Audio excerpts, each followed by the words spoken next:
Close your eyes, have faith in me, and leave the light behind. You're never alone.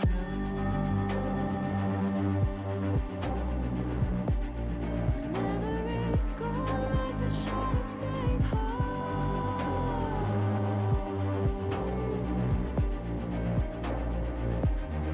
You're never alone. Let the poison in. Feel the warmth arise. Close your eyes, have faith in me, and leave the light behind. You're never alone.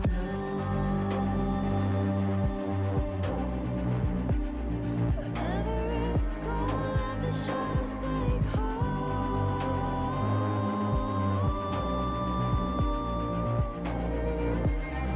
You're never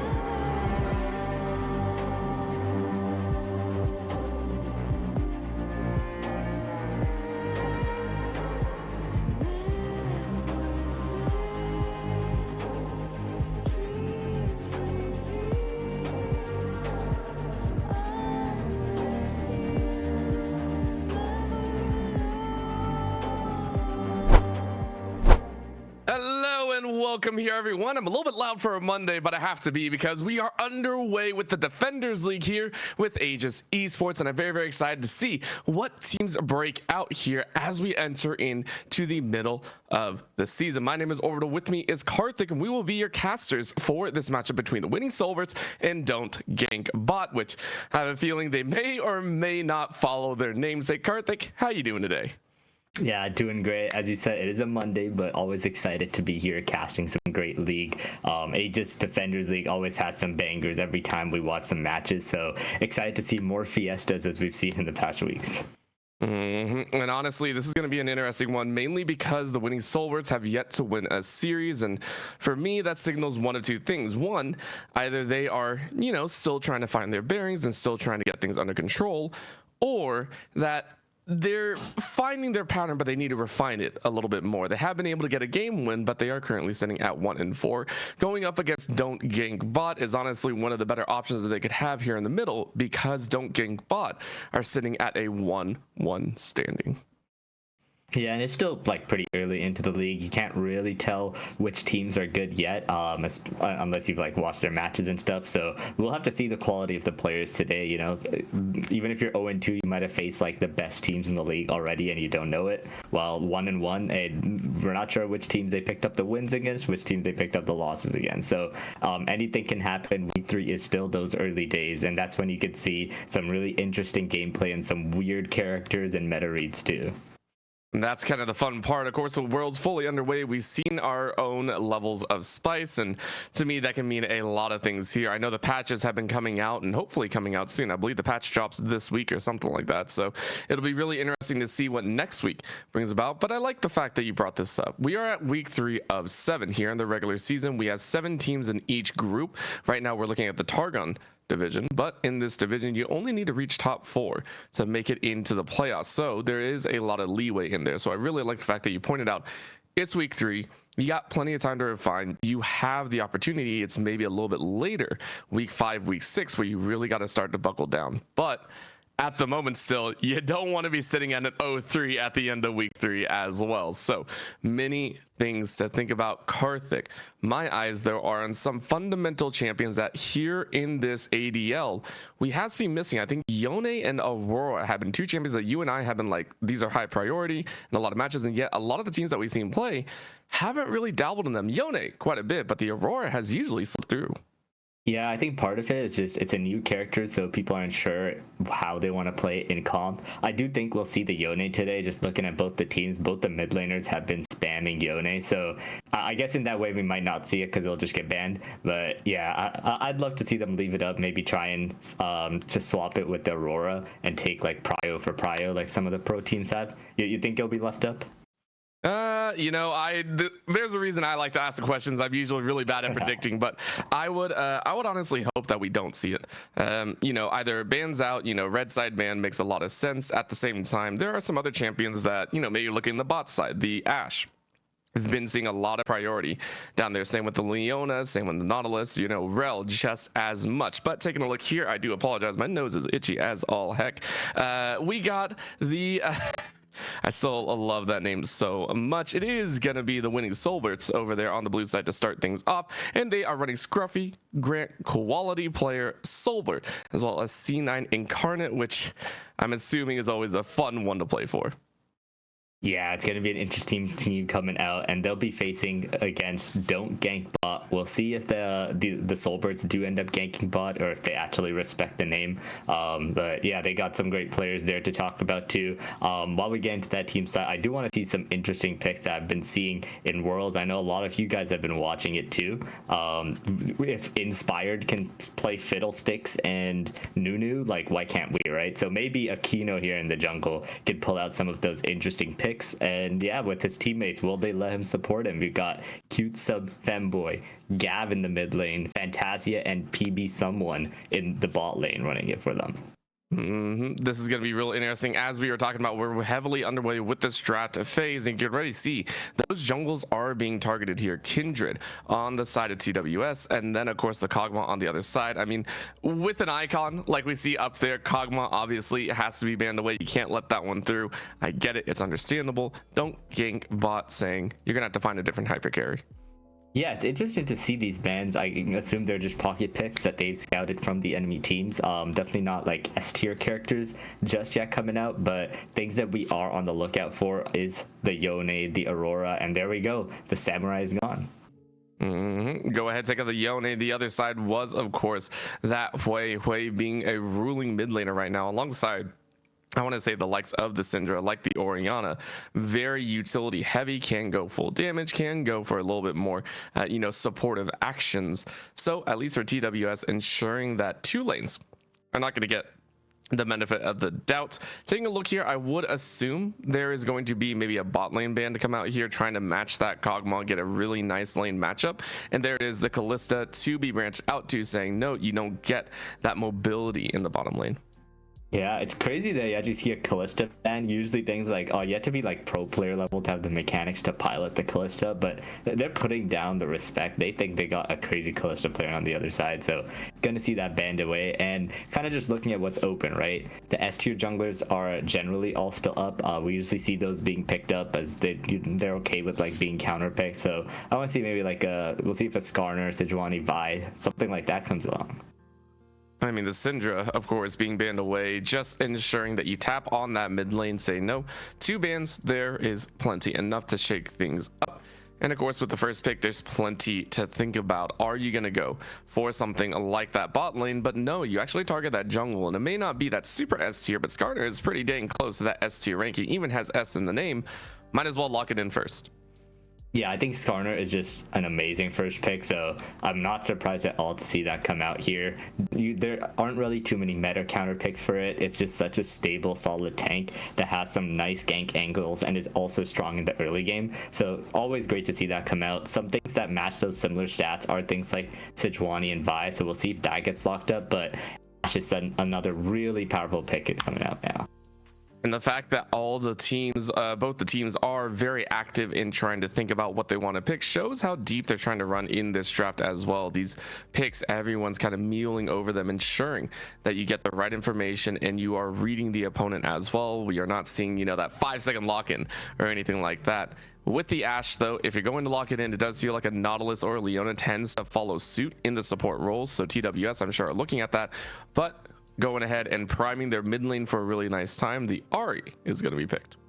Yeah, and that seems to be the kind of picks that are coming out, right? Like strong, stable picks that are okay to be blind picked. Doesn't really reveal what the team's identity is going to be and kind of have like a very versatile play style. But now finally, something spicy. LeBlanc coming out as the counter pick for the Ari.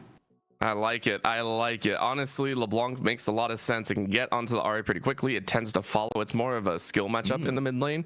The Sivir, though, does surprise me. I haven't seen Sivir that much, but considering the Ashe Crystal Arrow, it does make sense. But you are scaling very heavily for that late game, almost nullifying a lot of what this early mid could be bringing out. So for TWS, I don't know how much leniency you're going to give to that bottom side because the Sivir just wants to power farm a lot of the time. This last pick here for DGB, where do you want to go? You can go ahead, prime your jungle if you wish, and I think that is the right choice. You go ahead, counter pick with the Graves.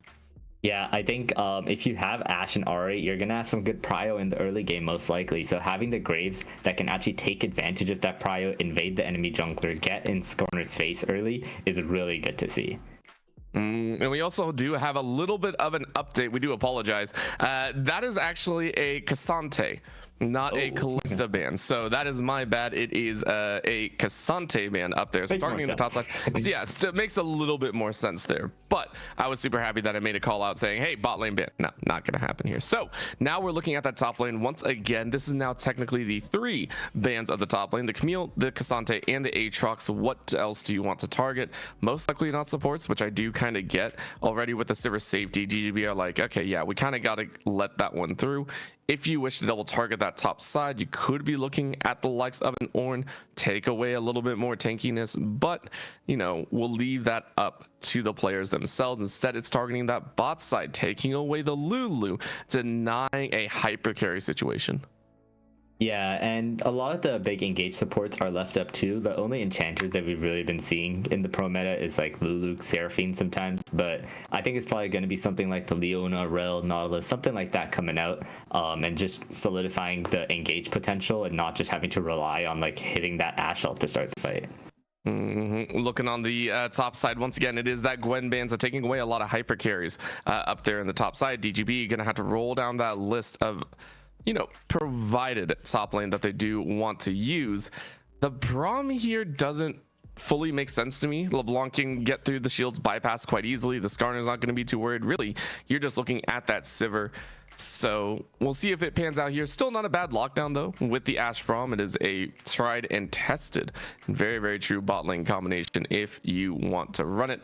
4th pick up here for TWS. What do you decide to run for? Right now you have to blind top side, and you are going to blind with a Jax. Okay, battle and battle and battle some more. Yeah, I think Jax is just also really OP right now. Like he is just good at split pushing. You can pop off in team fights if you get a good flank too. Like he isn't too weak in the early game, and it's hard to dive in with the counter strike too. And we've been seeing how some players like Bin, for example, have been performing with him in the pro level. So really nice to see that come along here. You might be fearing a little bit of scaling it, so like you might be weaker in the early game, but it's going to be the Melia coming out to shore up some of that laning weaknesses in the bot lane. An extremely safe team composition here for TWS. The runaway, the escapability, the skirmish heaviness is actually going to do a lot of work. I'm actually really worried for the Skarner. The Skarner is the only tank, has to go forward, but you lock in the Milia, you basically amp up your ADC, and hey, you can do some work. DGB for their own. Are you going to go for a tank, or are you just going to go for a bruiser and go full damage? You are going to go for the bruiser. I like the Renekton call. This is leaning into the battle v battle in the top lane. Yeah, I feel like they needed more engage. I don't know how they're really going to catch out the enemy team, but it's going to be Renekton to just give another lane of prio for Graves to work around. So I think the don't gank bot, they'll be relying on just having prio in all three lanes and just pushing the limit in the early game, getting as many objectives as possible, trying to push Skarner out of his own jungle and just get like 3-5k gold leads just in like the first 10 to 15 minutes. It is a massive, and honestly, it's very important for DGB to start off on the right foot. This is a composition that needs to get ahead and needs to start taking control of the lanes. I mean, the Ari wants to roam, the Graves wants to get ahead. These are all kind of situations where DGB are just saying, yeah, let's push, and let's push some more. For TWS, you want to scale. Jax is a late game team fight monster. You're looking at the Sivir as well. The Skarner is going to be able to out tank, in my opinion, a lot of what DGB are going to throw down late game as well. For TWS, do they want to sit back and just kind of rest though, or are they going to be trying to push forward maybe with their own LeBlanc plays? Yeah, I mean, it's going to be interesting for LeBlanc in this game. She is considered like, oh, you want to counter pick it into the Ari, but if Ari can kind of play that uninteractive style, just save the charm for when the LeBlanc goes in and just push her in, LeBlanc cannot match that wave clear. So Ari can just play for the prio and just play around the jungler to get leads. So I'm not sure how exactly the LeBlanc will find value. I think they'll have to get very creative, have to make some cool plays with like some chains from the side and stuff like that. But I think in the other lanes, they are still kind of chilling. I think Sivir is so good into Ashe. Ashe is known for that priority, but Sivir can wave clear and push all day long just in the early game as well. So I think this bot lane I really do favor for the winning Soulberts, and the top lane as well. I think Jax is one of the better matchups into Renekton that you can get, as you can use a counter strike when he does go for the all-in. So I'm generally, I feel like if Don't Gank bot get a big or don't get a big lead in the first 15 minutes, I really do favor Soulberts in this one. All right, well, there you go. Soulberts may have a little bit of a call in the mid to late, but for Don't Gank bot, they're going to try and live up to their namesake. We'll go ahead, go to a very short break to also talk to you about our key for drafting, which is primarily Procons. Procons being amazing. Let's go ahead and listen to what they have to say about their program. Quick shout out to Procomps, our sponsor and a game changer app for the League community. This isn't just like the other tools. It's your personal draft coach, perfect for both teams and solo players. In fact, you can pair it with any other app you use. Procomp stands out with features like custom champion pools, personalized tier lists, and live draft advice. Think of it as having a virtual coach and a strategy toolkit all in one. They offer real-time champion ban recommendations. They already have over 200,000 downloads and thousands of daily users just like you. Procomps is user-friendly and totally free. It is a no-brainer to at least give it a go. Download Procomps now and you'll experience a whole new level of drafting power in your league games. Go to procomps.gg, download it from Overwolf, or click the panel below on our stream.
Of course, we are here with game number 1 live, coming at you from Summoner's Rift. As you can go ahead and see, it is TWS on that blue side, and Jimisticus is, of course, Incarnate down there in the bottom lane. Just a little bit of a name change, so we'll see how that goes. But taking a look at things, you can see the battle lines being drawn pretty simply, and no one willing to make that first wrong move. Yeah, and it's going to be pretty standard for now, but if I'm Aquino, I want to make some action happen in the early game and kind of look to bully that Skarner, you know? Maybe take a buff and just walk into his jungle, see what happens. I think that would be the smart way to do it. Just get really annoying and, you know, get to have a little bit of fun in that same vein. You go ahead, steal away a buff. Who knows? Maybe you're stealing away a couple kills as well. Scruffy in their own, though, is going fishing. 1 gold per fish. A little bit of a sad tale of a fisherman, but it never hurts, you know? 1 gold might be the difference between getting your item first or not. Yep, and in that bot lane as well, we'll see if Soulbert does end up walking into the little bush cheese that they've set up, but he's waiting for the Milio. They're gonna walk in together. They seem like they'll be okay. I mean, this bottom lane, I'm surprised even that Soulbert didn't opt to run something like the Cole. This definitely feels like a Cole type of game. You go ahead and just farm up as hard as you can. You know, the Ashe is going to be farming as well, but with the dance across a lot of these plays, you can already see the damage coming out here, and that mid lane quality is just doing the best that they can, already eating a chunk. And this is what I talked about. You know, it's a little bit of a skill matchup. Both mid laners going to be eating a lot of damage once level 3 hits, even at level 2. Yep, and we see a lot of trading back and forth in the mid lane. I think LeBlanc really wants to utilize their early game as, oh, they're looking to go in. We'll just get some poke down onto them. Yeah, it's nothing crazy. It's like, it's there, right? Not too worried, just kind of simple. And you know, you'll wait and see what happens more. Quality, though, getting a lot of damage down here, and that's not exactly what you like to see, especially burning the potions early. Even though that there is some lifesteal and healing on the Ahri, it's not great, it's not amazing. So taking the trade early does set up a possible death threat if Quality does wish to go a little bit further. Yeah, and once the pots are popped, Ahri still left low while Quality is a lot healthier. So I would be looking to call my jungler over, see if we can at least burn a flash onto Gav. Right now, just waiting to see how much more damage can come down. Quality, though, electrocute, almost taking the dub. And Gav is already in a really rough spot, having to recall and burn that TP early, while the wave state is sitting in the middle is one of the worst feelings right now. Yeah, and Quality really showing the quality of his LeBlanc here. He's landing every chain, going for some great combos, and playing really aggressive as he should. He's definitely practiced on this LeBlanc, and we're seeing why he's picked it so early in the draft.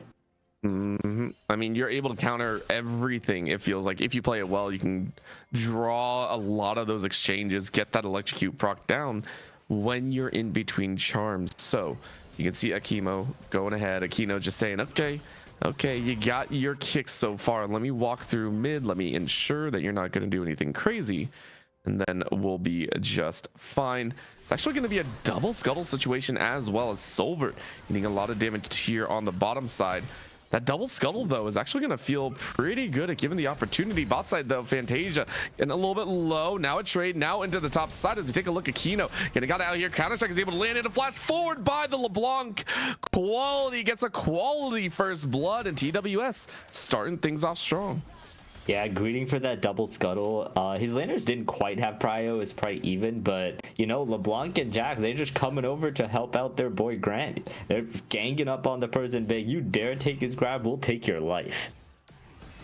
Such a nice play and a great start, especially for TWS, a squad that, as we said, is hunting for their first series victory, but also getting a kill on the enemy jungler, especially one like a Graves, already shuts down one avenue of a I want to say like a power. You know, you say, hey, okay, you go ahead and get a little bit of damage down on the jungler, you go ahead and work your way a little bit further, and all of a sudden all you have to worry about is maybe just the Ashe or the Ahri. The Graves can almost be a misnomer. And I want to talk a bit more about this LeBlanc here, right?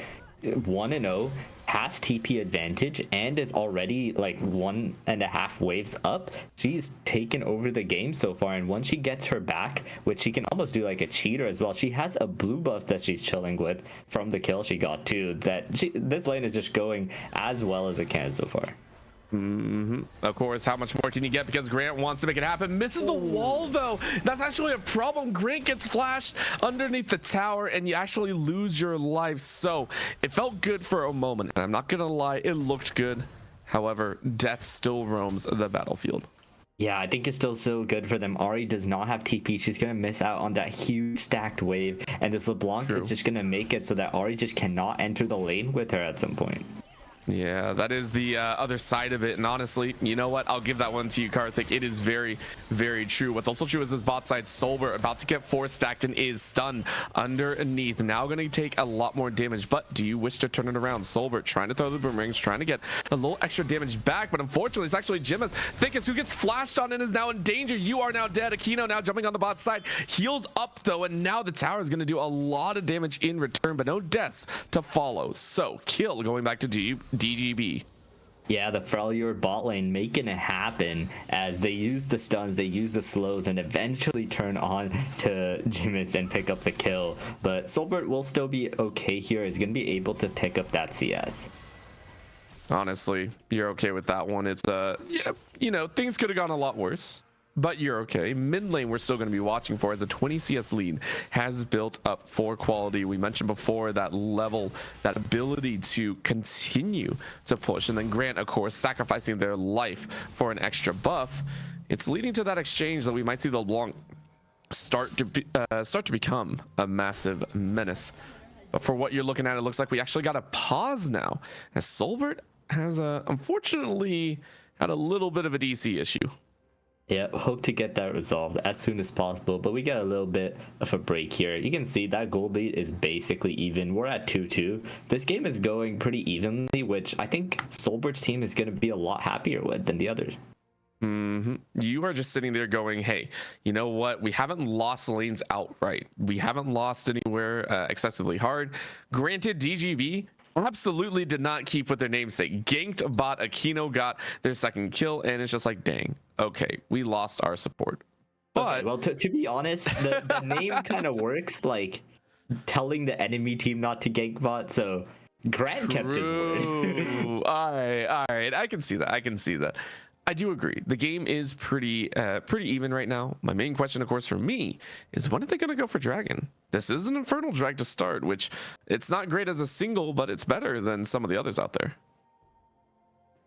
Honestly, just looking at the way the lanes are, like maybe like Aquino definitely has the priority on his bot lane, but I feel like the grubs can be up for grabs for Grant. The Jax is getting a lot more prio than I think he is. Renekton isn't just like hard shoving every moment he gets. The Graves also isn't being too invasive with his clear either. So the Skarner is honestly just getting all the time he needs to breathe. One of the kills, he literally walked into Graves' jungle to say hi while he was doing a camp after killing the Ahri. So ended up dying that way.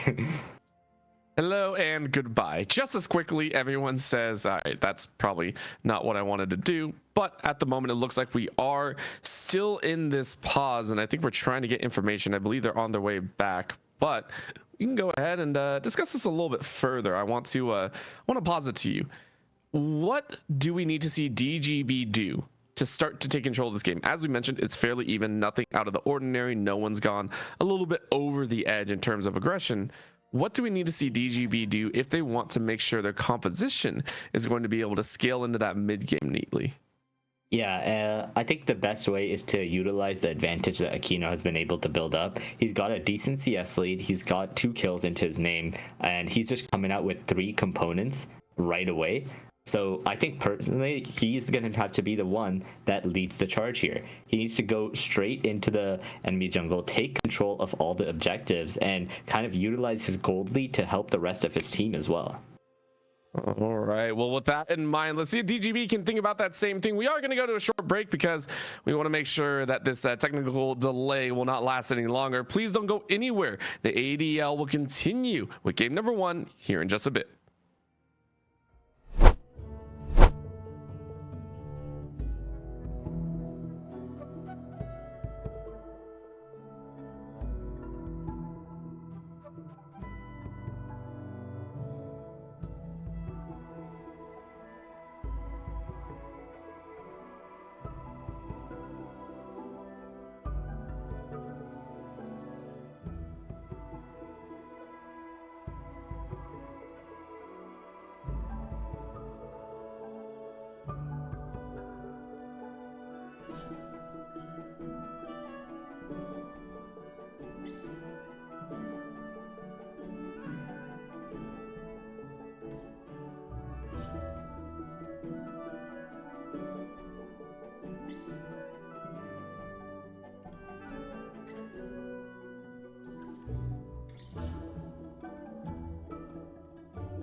Of course, we are now back. Everyone is all set, and Soulbert is definitely not gone.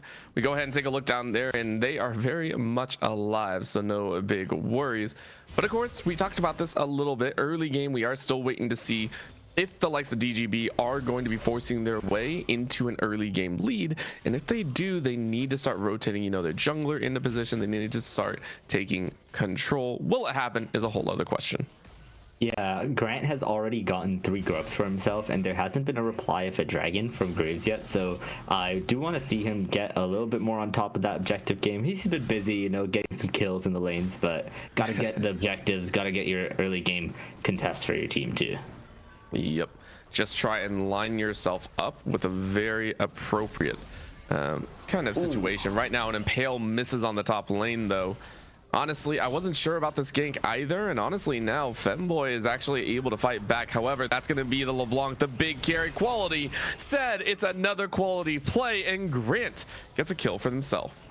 Yeah, I mean, this is just good team player, quality player, roaming all the way up to top lane to help secure that kill. I'm pretty sure the Croc would have got it otherwise, but love to see the roams from him to help the jungler out in that crab fight, to help the top laner out with the kill. But on the other hand, Graves finally going to go over and take that dragon in return. It took a little bit of time, quite honestly, which, 2-3 minutes isn't that bad, honestly. I'm not sitting here saying it is, but it is going to delay the rest of the dragons as well, which to me gives a lot of time for TWS to actually build up some sort of substantial lead and start to look to actually contest those dragons earlier than the third. That to me is a big scary thought. Yeah, the big difference is, oh my god, there's another combo, but here comes Aquino. Uh-oh, arrow from downtown though is going to miss. Charm though misses as well. So just about everything thrown at one of the most mobile champions in the game. And Quality is on the run at this point. I can only assume that Quality is going to be out. Over the wall they go, and they are very safe.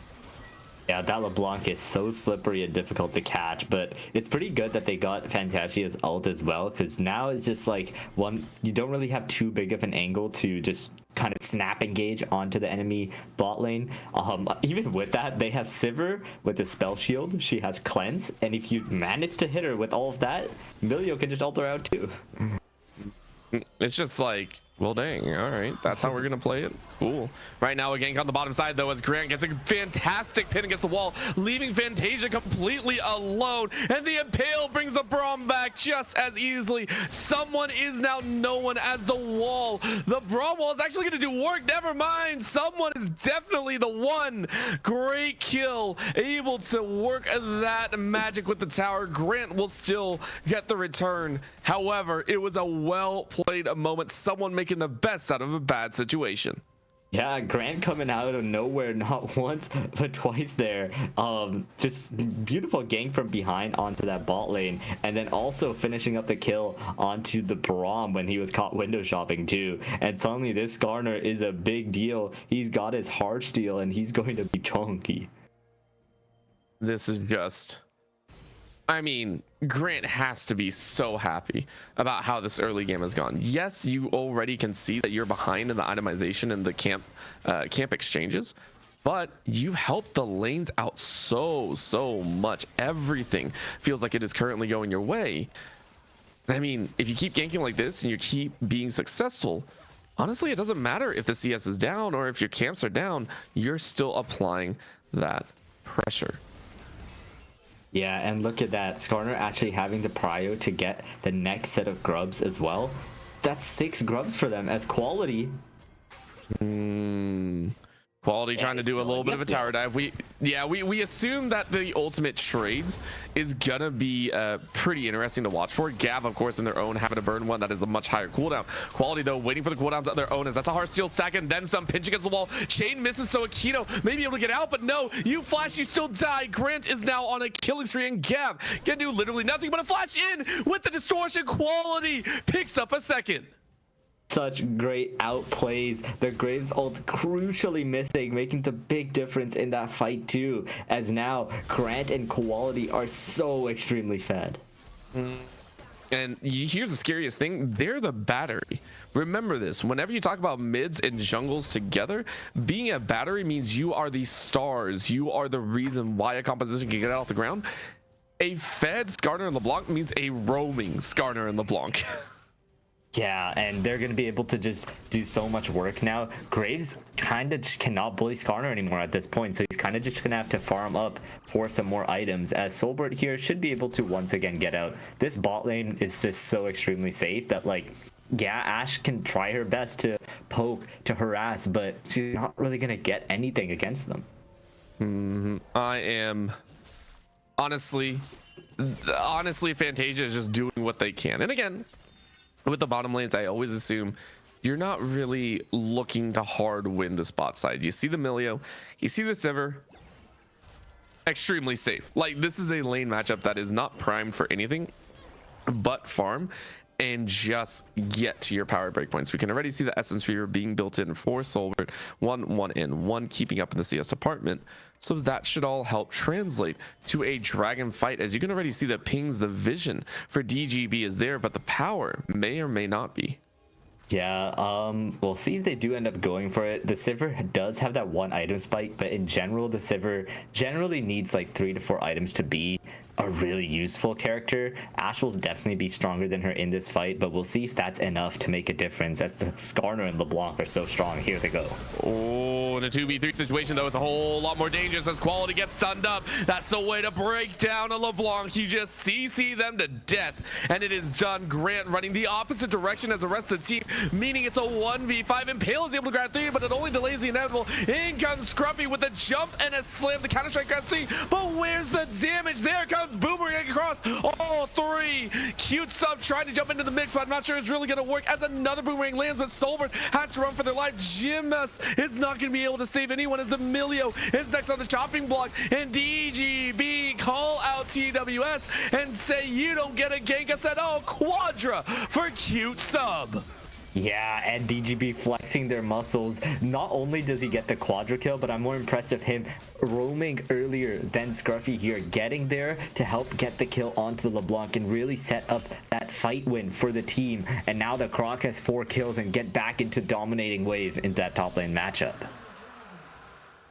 I am just DGB. You already knew that Quality and Grant are going to be leading things off, and the fact that you caught Quality in one of the worst spots I think a LeBlanc can be in. You're stuck in the open, in the middle of the entire team with really no escapes. It was just a very nice job. So for DGB, breath of fresh air, you're back in control, you're tied up. Now you can push for a little bit more. Yeah, and with that, I think that just really changed the tide of the game. You know, LeBlanc and Skarner being fed kind of gave them a false sense of security. I feel like they really didn't have to go for the dragon, but they went for the fight anyway, and they paid dearly. But yeah, you know, they are fed, but Sivir, it didn't really have that damage to follow up on that great engage from the Impale from Grant. And you said it yourself in the fight, there just wasn't enough damage to finish them off, and the Crocodile was just rampant. I like the Crocodile.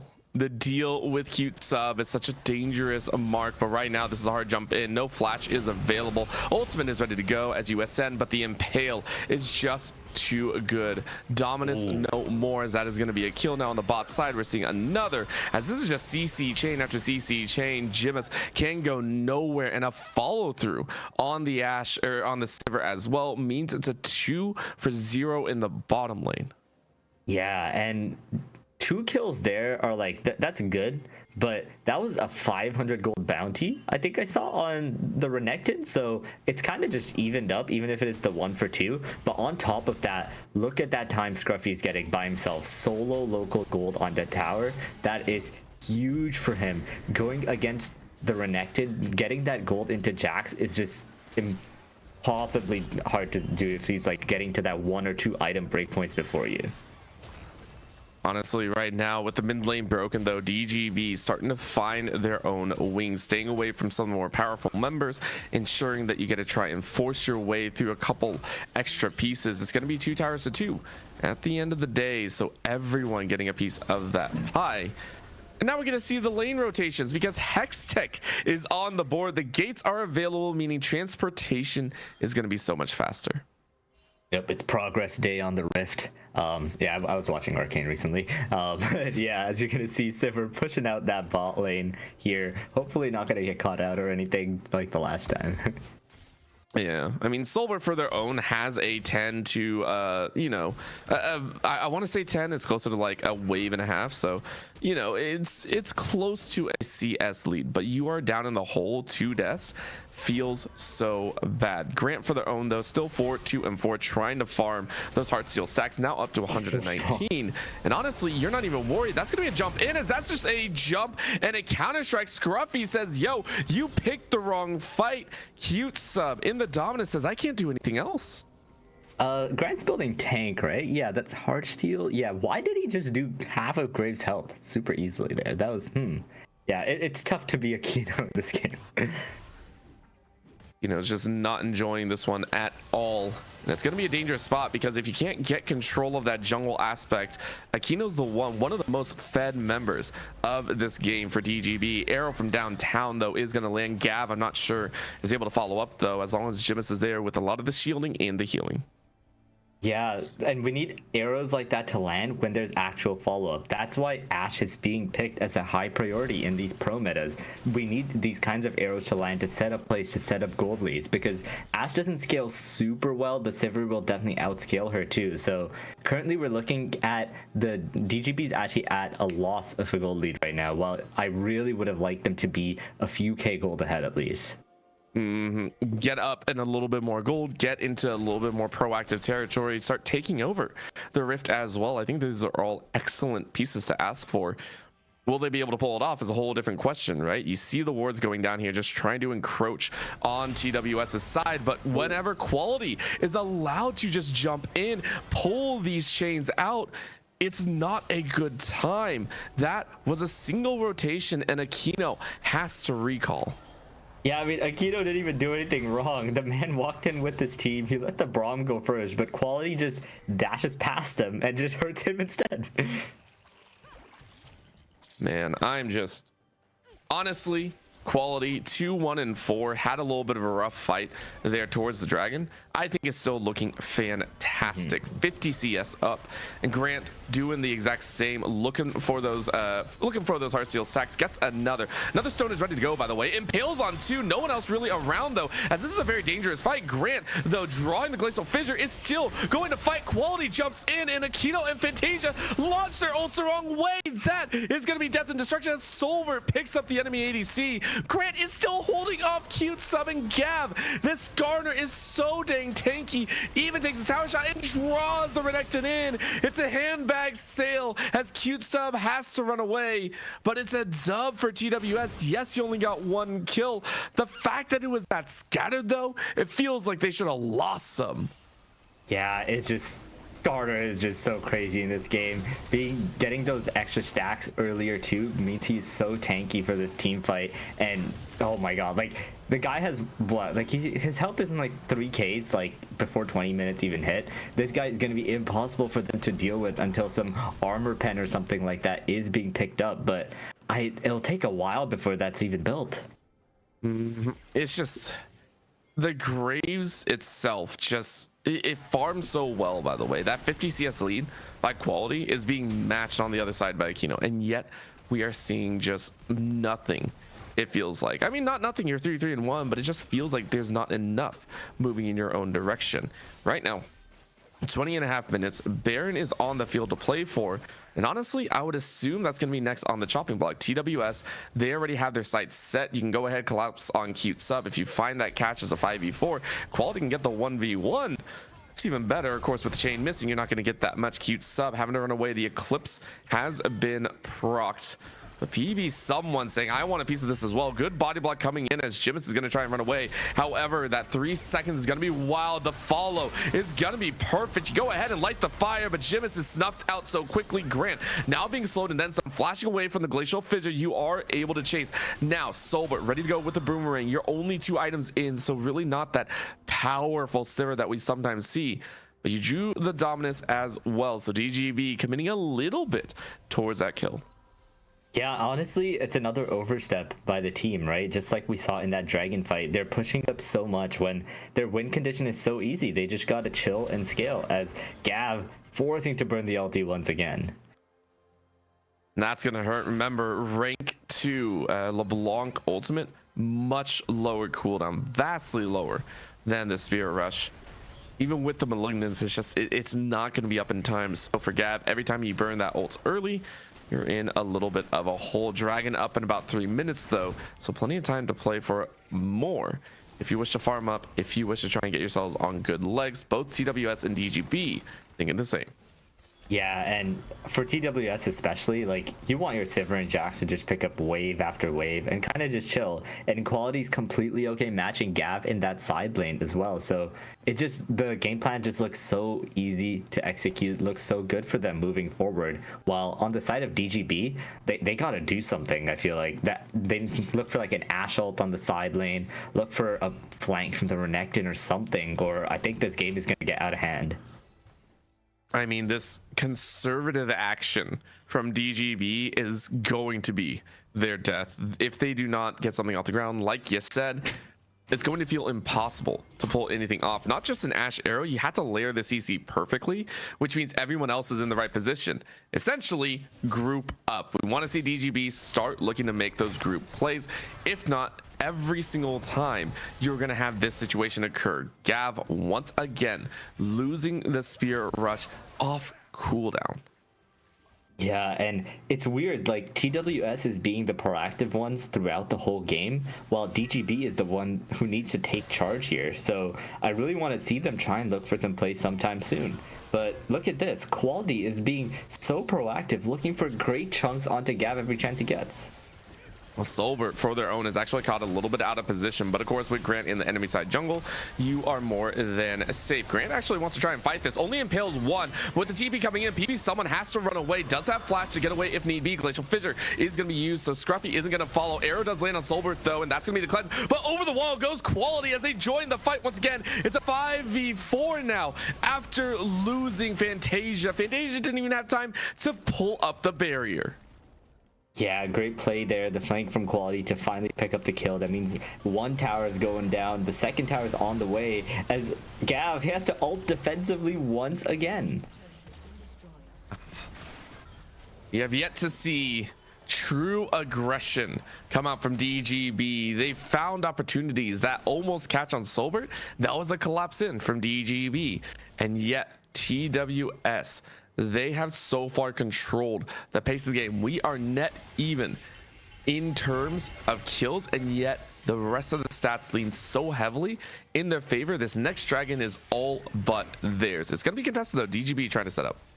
Yeah, DGB need to win this dragon. I think if they lose the team fight here, that the game's just done for them. They are at a point where they've hit these 2 item spikes. Their characters are strong, and they need to find the angle to get onto that back line.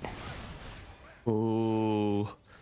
Quality playing with a little bit of fire. I'm amazed you didn't try and pop that blast cone, just denying another entry tool.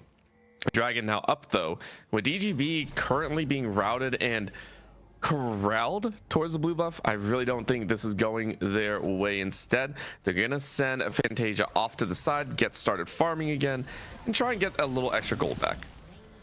Yep, and that's another dragon for them, and 5 more minutes to kind of just scale up for free, right? They don't have to do any like big risky plays. They can just keep farming up, get to that 3 item on Sivir, which is a huge breakpoint on her too. But this LeBlanc is a menace. Well, once again, I gotta kind of question the draft here, right?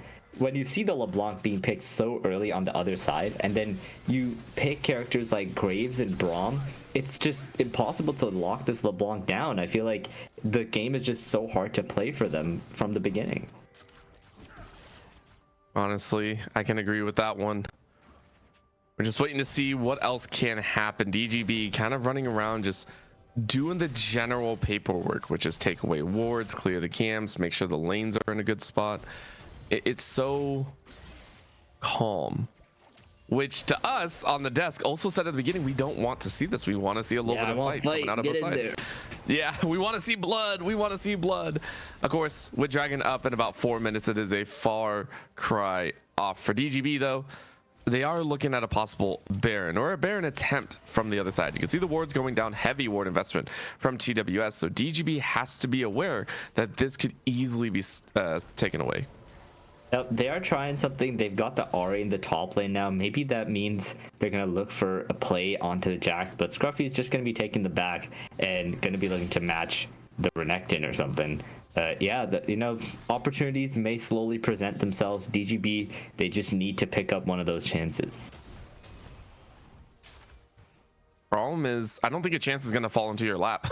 I really don't think for DGB it's going to just fall into your lap. You need to manufacture it yourself. And honestly, the chance that does come out is most likely Grant just wandering into 1v5 again and hold you steady for like 10 seconds.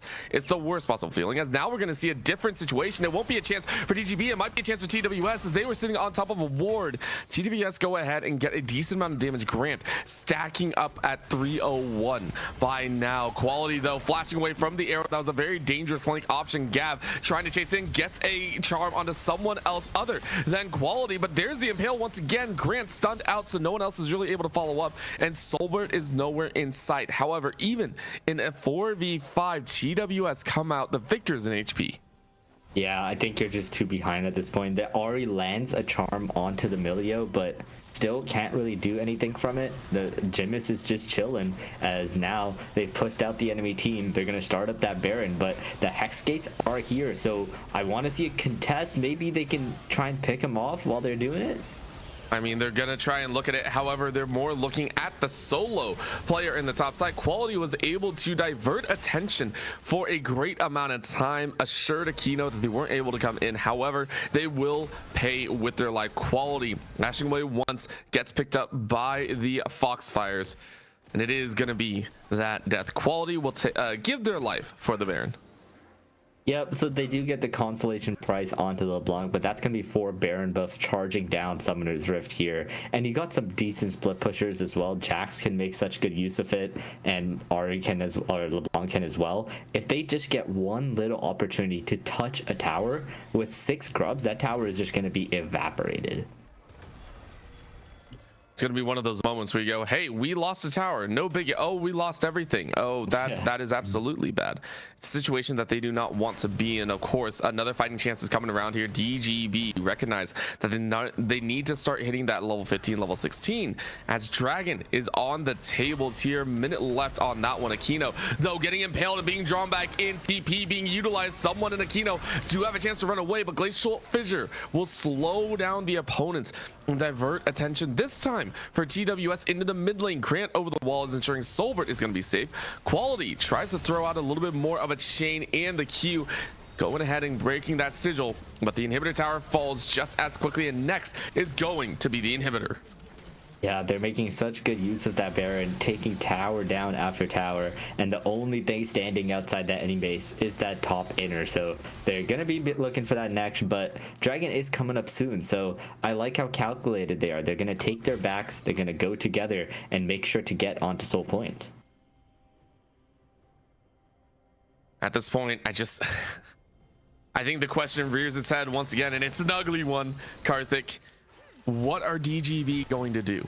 What are they going to do to try and bounce back? Because we are now 30 minutes into this game. You are down 5k. Aquino is getting decimated. What can you do as DGB? I don't know. I feel like you're at the point where you start thinking about that game 2 draft, you know? The enemy team isn't just on any soul point, they're on Hex Tech soul point. I feel like at this point of the game, you kind of hope for a Quality to walk into an Ash Arrow or something. You got such a slippery LeBlanc. You got a Sivir with Cleanse, Emilio, and her spell shield. You know, it's kind of hard to look for catches against this team. Maybe you can look for Scruffy on the side lane or something, but currently they just have pressure everywhere. There's no angles for them to find. You really have to be kind of that gamble heavy crew if you want to make a play like DGB needs. This is going to be inhibitor tower number 2. Baron empowered Voidlings chew through towers like butter, like styrofoam. It is nothing against the weight of these hungry Voidlings. It's 2 inhibitors down, only 1 remains. Yep, and they're kind of just doing their homework, right? Make sure to take everything down tutorial style as LeBlanc is slowly fishing up that top lane with no contention because of the pressure being put down in the mid and bot lane as well. I mean, this, by the way, Quality has had some amazing engagements. Yes, you're only 4-2 and 5, but you've been in a participant of about 75% of the kills. Huge job as well. Those chunks coming out are just brutal as Gab goes over the wall and is going all in as well, gets pinched against the wall itself and dies. In goes the Renekton. That was cute sub, is able to find the ADC, but honestly the ADC isn't the scary one, and Pale brings everyone back as Scruffy dives right in. The Grandmaster's Might says, yo, what's up? Bring the battle to me. My lamp wants blood, and it's 3 dead in one single engagement as DGB run for the hills. Yeah, and they're going to be looking for the end here. You got Renekton and Graves left up. Not the most wave clear. There is a super minion coming in, so they might have to just look for a fight 2v4 under tower to try and keep this game alive. There's only one way this goes, and it's going to go the way of TWS. 32.5 minutes. It took a little while, but it feels so right. Final Nexus Tower goes down. The beatings shall continue as TWS take game number 1. Yeah, a beautiful display in this first game. They've showed great understanding of their team comps and the characters that they're going through. And yeah, you know, it was just beautifully played by them throughout the game. LeBlanc did a great job of applying that early pressure and just destroying Ari in lane, honestly. Amazing plays getting the gold lead from the Skarner as well. You know, he helped both of his lanes try and get ahead, play towards the lead that LeBlanc had gotten, and also picked up 6 grubs into Graves as well. So it's really just excellent play by the jungle and mid combo that served as that battery to help bolster them into that game. And I mean, we can praise TWS for everything that they did. I mean, they played it by the book so well. And honestly, it surprises me a little bit. The only thing I would say is they closed it out a little bit slow. I feel like they could have done it faster. Looking to game number 2. Don't gank bot. What do we need to see them do outside of drafting maybe a little bit more engage? Yeah, I think the comp is just really hard to execute. You know, this is something that I guess you may see like in the pro meta, but you need to have a jungler that's going to just push their limits and just get in enemies' faces, not someone who can build up maybe like a 30-40 CS lead. That won't really cut it in today's meta. The Skarner was just way more useful as they went into that mid and late game, and I think just having that guaranteed, just have one source of engage that you can rely on, right? Like if the Ashe was paired with something like a Leon or a Nautilus, even if you're into Silvermilio, he can get some good roams off and try and threaten the LeBlanc. So I think there's a lot of ideas that can be had, and I'm sure they're aware of it as well too. So I want to see those great changes coming out in the next game. Right, well, we'll see if they can pull it off. Right now, we're going to go to a very short break, ensure that we're ready for game number 2 and see what Don't Gank Bot can do, and maybe that they don't back down. Don't go anywhere, ADL. We'll be right back.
And we are here for game number 2 as we are seeing a surprisingly clinical game come out of TWS. They were very much able to control a lot of this early game into the mid.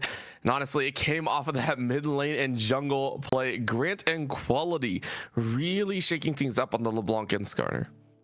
Yeah, but now we're on to game 2 and the sides have swapped. I love to see them taking the blue side so that maybe they can contest those extra special picks. You know, the Yone that they no longer have to ban out, but can first pick if it's up. The Skarner that was just such a menace in that game 1 are now up to DGB to have the priority on. And honestly, we were taking a look and the Renekton kind of made sense. It has prio, it has the ability to kind of duel out. Did it do its job? Not really. The jungle side, the Graves didn't feel that good, honestly. It felt kind of it felt like a very good farmer. It did its job in the farming department, wasn't able to convert. However, the one that was the problem, Quality, denied that LeBlanc pickup. And honestly, I think that's the right call. You mentioned it before, Quality was good. We just watched it. Banning it away is only rightfully so. Yeah, he knew exactly how to plot out the LeBlanc, so they're going to get that out of the way. And I'd be surprised that they're banning Yone here. I wish they wouldn't pick it up. I did see their mid had a lot of games on it as well, but looks like they want to go for another style of mid laner that they may be looking for here. Keep that way away. And now you got to take a look here. So the question is, do you leave something like the Ashe open? Do you leave something like that high prio? No, you have to still deal with that Kog'Maw, which I can kind of get behind. Again, that bot side was a little bit safe. And honestly, if you ban away the Kog'Maw, it feels okay and safe to say that Sivir might come back out. But the Syndra, once again, TWS saying, yep, can't give that one over. DGB might have to dig into the mid lane pool a bit.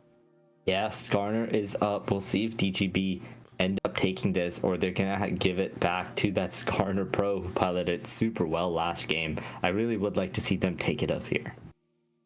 I mean, that'll leave it that'll be all up to them, of course. And honestly, Aquino might be wondering what they want to do. They used the Ashe last time. It did have some good work. Fantasia was able to farm up. The arrows were a little bit wide, but given time to scale into that mid game, we saw how much damage it could possibly do in some of the team fights. For TWS though, you can answer with a lot. I don't know if the Sivir is the right answer, and honestly, you kind of got counted last time, but it's not a terrible one if you're comfortable on it. But I rather like this one. Yes, bring out some skirmish, bring the Udyr to the table. Yeah, the Udyr coming out super early, and honestly, I wouldn't be opposed to them going Sivir here. It was just a great counter into the Ashe, and the team, or DGB, were not playing very aggressive in that game, so TWS were able to just scale up. So why not bring out the Sivir who can just survive that lane for free? Might not be the hyper carry that they want, but it does deny possibly getting caught too much. Not only that, on the Sivir, you were actually running cleanse as well, which is a staple against an Ashe. I get that, especially in Ashe Braum, but having that double layer security is something I would not have thought of. I would have just like run, you know, the spell shield plus barrier or something like that. So, you know, TWS definitely knowing a lot more than me there. Second pickup here though, do you want to match this Udyr lock in? Because already TWS are indexing towards that skirmish mode again. It's a Seraphine to be locked in at support. Yeah, and that this is a flex between mid and support, but I would like to see it in that support, try and get that push and get that lane priority so that you can kind of do a bit more than the Braum that couldn't really do much in that lane into that double range. I think the Seraphine's a lot better of a pick here. Let's see if they can pull it off here. Again, that is a very squishy lane matchup, and remember what we saw TWS do last time with squishies. It was decimate them. Lilia to be pumped out here, decent amount of AP now for DGB. It is going to be nice to counter against the Udyr if you get that seedling though. Yeah, Lilia's good against that Udyr matchup as she can kind of kite around the Udyr using that speed from her passive to give her the ability to just have or not let Udyr gap close. But you know, we're kind of going into that same thing again. You know, you don't have any big hard engage. You have a lot of catch ability with like the Ashe ult, the Seraphine ult, or the Lilia ult, but these aren't hard engages. And when the other side has a Milio, you're not really going to be able to reliably catch someone out. It's going to just be a difficult point to have. And you do have to sit there and go, okay, you got to amp up your individual skills. The micro mechanics have to be on point if you want to make this happen. TWS still taking away some of those pieces of engage. Remember, Camille, one of the easiest with the Hextech Ultimatum. You lock down one, can't be spell shielded or anything like that. You're screwed if you get hit. Gotta ban it away. Really smart. Last time it was an Aatrox, I believe, banned away. Next, that was an tool DGB we're using to try and neutralize that top lane. However, the Jax obviously showed a very large piece of the puzzle, but now they're looking towards the mid lane. Okay, so shaking things up, almost tossing away the top lane action and saying that Cassiopeia is next on the list. Yeah, I feel like Jax would be a great ban. I think that character is just so good in the current meta that you should either pick it up or ban it out. Something else that is up is the Cassante, which we saw versus banned last time. Maybe something that DGB themselves want to go for. Great weak site to have to kind of focus on your bot lane a bit. I feel like that would help out a decent amount. It's TWS themselves though that say we don't want to deal with the Aatrox. We don't want to allow that sustainability to come through. And granted, if you go ahead and pair that with a Seraphine who has an innate healing, that Aatrox can live for a very long time. There's the Jax ban that we were talking about, and instantly we see the possibility of a shadow ban. TWS saying you ban 3 of the mid laners. We will take one of yours. The Ahri is locked in for quality. Yeah, the Ahri's a good pick here. Gives them a little bit more of a catch. I think the TWS is actually the team that's also lacking a lot of any engage at all. So Ahri gives them a little bit of catch potential, some playmaking, but I also would like to see a bit more on their side too. I think having CC in that top lane is essential to rounding out this draft. Really making sure that you bring that engage, and there's one of them. That Seraphine is headed towards that bottom lane. I know we said it was a flex, but the Galio now saying we are going to be there. However, this is a triple index into the AP. Now it's the Cassante factor, and as you called, Karthik, you said it. You said the Cassante was banned out last time. It's not banned this time, and this would be appropriate. It would bring a little bit more engage. It would bring a follow-up for the Galio, and it would bring some much needed tank value to the composition of DGB. Yeah, you say all that, but instead it's Riven time, baby, as the woman with the broken blade is going to be hopping onto the Rift. We might need to double check that, because that did come down to the wire, I believe, and we are using a third-party client to draft here, so we just want to double check if that is actually a Riven. But it is confirmed it is a Riven. Okay, no Cassante. And it means TWS 2 dual gloves, literally saying you played these champions last time, let's bring it out against you. This Renekton is locked in, and it is. We are getting the salty run back. TWS saying let's show you how it's done. Yeah, I think Renekton has a much better matchup into the Riven than the Jax. Riven can't go do her cool combos because the Croc will just stun her up. Simple as that. And yeah, we'll have to see. Is this Riven something like the LeBlanc where the pilot is just super good at them and can make it work? Or will it fall flat on its face? It definitely makes any game that Riven is picked in interesting. But kind of looking at the rest of the comp too, right? What do you think going into it? Who do you have favoring? I don't have a favor on anyone. Honestly, I'm too scared to say anything. And I think we'll leave it at that. Because quite honestly, both these compositions feel like a little bit of give and go. Every so often we see the gloves come off on the side of TWS. They take 2 of the earlier champions. But at the same time, we also have DBG throwing down with hopefully some of the best of them. So we'll go ahead, throw it to a little bit of a break. We will get ready for game number 2, and we will see what happens. Are we going to game 3, or is this going to be a 2-0 series? Stay tuned to find out.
moving on.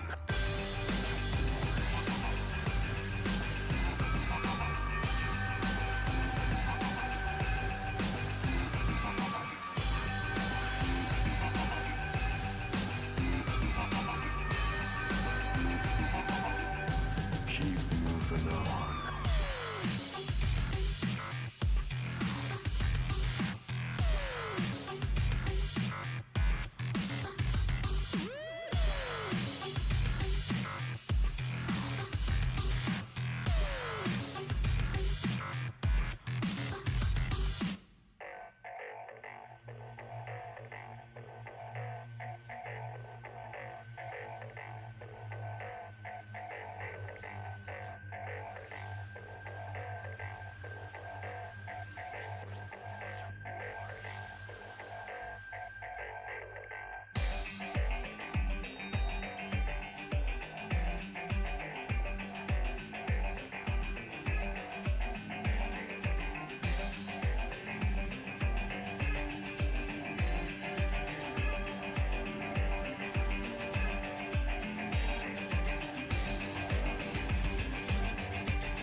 And they say I have a grim sense of humor.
Game 2 is on, and of course, we have a little bit of silliness here.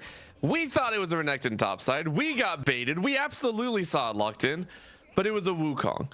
Instead, not a Wukong jungle. It is going to be Wukong top lane against the Riven, who, of course, for cute sub, it is going to be Ignite in the top lane. Yeah, and you know, you might be wondering, how does Riven versus Wukong go?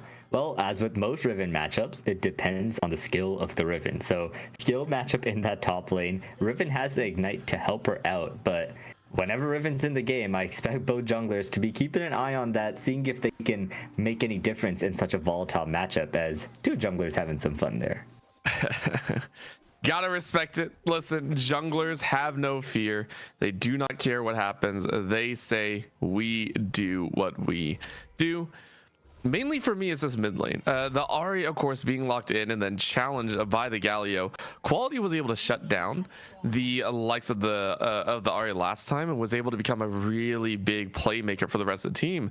This time around, you got to do the same against the Gav. You got to be a little bit more aggressive, got to be a little bit more upfront, and then you can start to take over. Of course, with the warding game, we are going to have a decent spot out here. Aquino will be identified as being on that bot side of the map, whereas we are seeing that tracking, the pings going down as Grant trying to say, hey, I'm going to do a full clear on my own. Yeah, both junglers should be expected kind of full clear here. Not much CC on either of them early, so just gonna be that chill kind of start going out, as PP someone, he doesn't want a chill start, he's going for some poker right away. Yep. I mean, the interesting thing is you start E and it doesn't really give that much. I think it takes a while to ramp back up. However, the damage output is huge, especially with that slow. Jimis is slowed down. No real escape. Flashes over the fat side of the wall and is able to make it safety, but the flash heal is gone. Man, I didn't think it'd proc, but apparently Fantasia with that slow, you're able to proc the actual root piece. immediately so much more value coming out from the Seraphine than the Braum here, just using the range advantage on the Milio to just poke him down. And we're gonna see that coming out just throughout this lane, just like that, you know? The Braum was not able to walk up as the Milio would just kick a ball at his face, but Seraphine doesn't have the same problems. Not at all, and it's going to be a nice one. Now, someone as well as Fantasia both have lane priority. A massive wave stacking up. Remember, for Soulbert, you don't actually have that much. You have to start QW. And now Grant is actually in a really dangerous spot. Flash for Flash, though. Cute sub getting a big chance out. However, for Grant, you are safe, which is the big part of the game. Right now, Jim is just trying to stay alive underneath this tower, but Quality saying, hey, we can maybe get a pinch here. There is no flash on this. RH Charm goes wide. Unfortunately, that means that Cute Sub is going to be okay. Yeah, Cute Sub is just running rampant in the enemy jungler, ganks the jungler himself, and heavily delays that clear, which I think is so huge as you're going to be much later on the scuttle. The Lilia is going to be level 4 if you try and skip any camps, so this should give that top lane prio. Not just that, you also get a little bit of advantage in the mid lane. Gav was able to hit level 4 before the level 4 Quality, meaning the output is going to be really, really good. That's why you saw them jump forward. Soulbert also out of mana, now possibly going down. That's the last auto attack as Soulbert just barely survives. This combination is getting wild right now as DGB forced Soulbert and Jimus into an early recall. Yeah, so much pressure in this lane so far, and they're gonna miss out on that whole wave crashing into the tower while Fantasia picks up a plate as well. So huge plays from the bot lane coming out.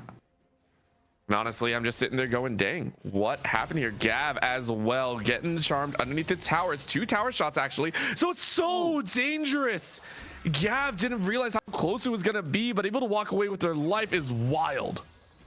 Yeah, just a sliver of HP, and he just slowly gets out of there, just limping away. But yeah, the wave is going to be shoved in due to the help from the jungler, as Grant picks up the scuttle for himself too. So going to be a trade in the end. And honestly, I think it's going to be an okay situation. Now, bot side, keep in mind there was a pretty heavy push, so Fantasia and someone were able to get a plate, but Soulbert saying, hey, even though it was a little bit rough in the early stages, I'm still going to buy a coal, and I'm still going to power farm as long as they keep CS numbers up and together. That's what Soulbert's hoping for. Just a very nice, clean early game. Yep, and that's kind of how this lane should go. You know, I'm severely disappointed that there hasn't been a kill in top lane yet. Yo, Fat Boy, get in there, man. Oh, man. Yeah, the Cute Sub just trying their best. Jimus in their own. Also taking a little bit of damage as Fantasia is actually stepping up here. And with the damage output, with the double long swords, it can actually do a lot of work. In goes a little bit of that resolve tree as Fantasia is able to get the shielding. And that means this heavy push from the Ashe is getting so much value here. Yeah, Fantasia is really playing the range advantage of the Ashe to their limits here, poking them out, using the passive slow as well to make it so that they just cannot trade back onto them. So this lane is just honestly going so much better than game 1. I mean, it's so good. And you can see Cute Sub going ahead and chasing forward. Of course, Grant is going to try and run interference. This might be the turnaround. Ulti comes out, but Scruffy is safe. However, the incoming Justice allows for a double taunt, and Gav is going to bring that kill to a bound. It's first one plus another behind for DGB. Yeah, huge plays for them, and this will mean Aquino can start up the grubs as well, as he's running. Fantasia is flashing. Oh man, it's just that good. Yes, Soulbert is able to get a kill back, but honestly, the damage has been done. Massive wave being tossed to the side here. Soulbert is just going for the kills, and I don't know if it's going to work. Another boomerang to come out here. It's going to hit, but the last auto still goes someone's way, and Soulbert goes down. Disaster strike for TWS. This might be a retribution kill, but honestly, I don't know if it's going to be enough. Grant can actually follow. Someone is out.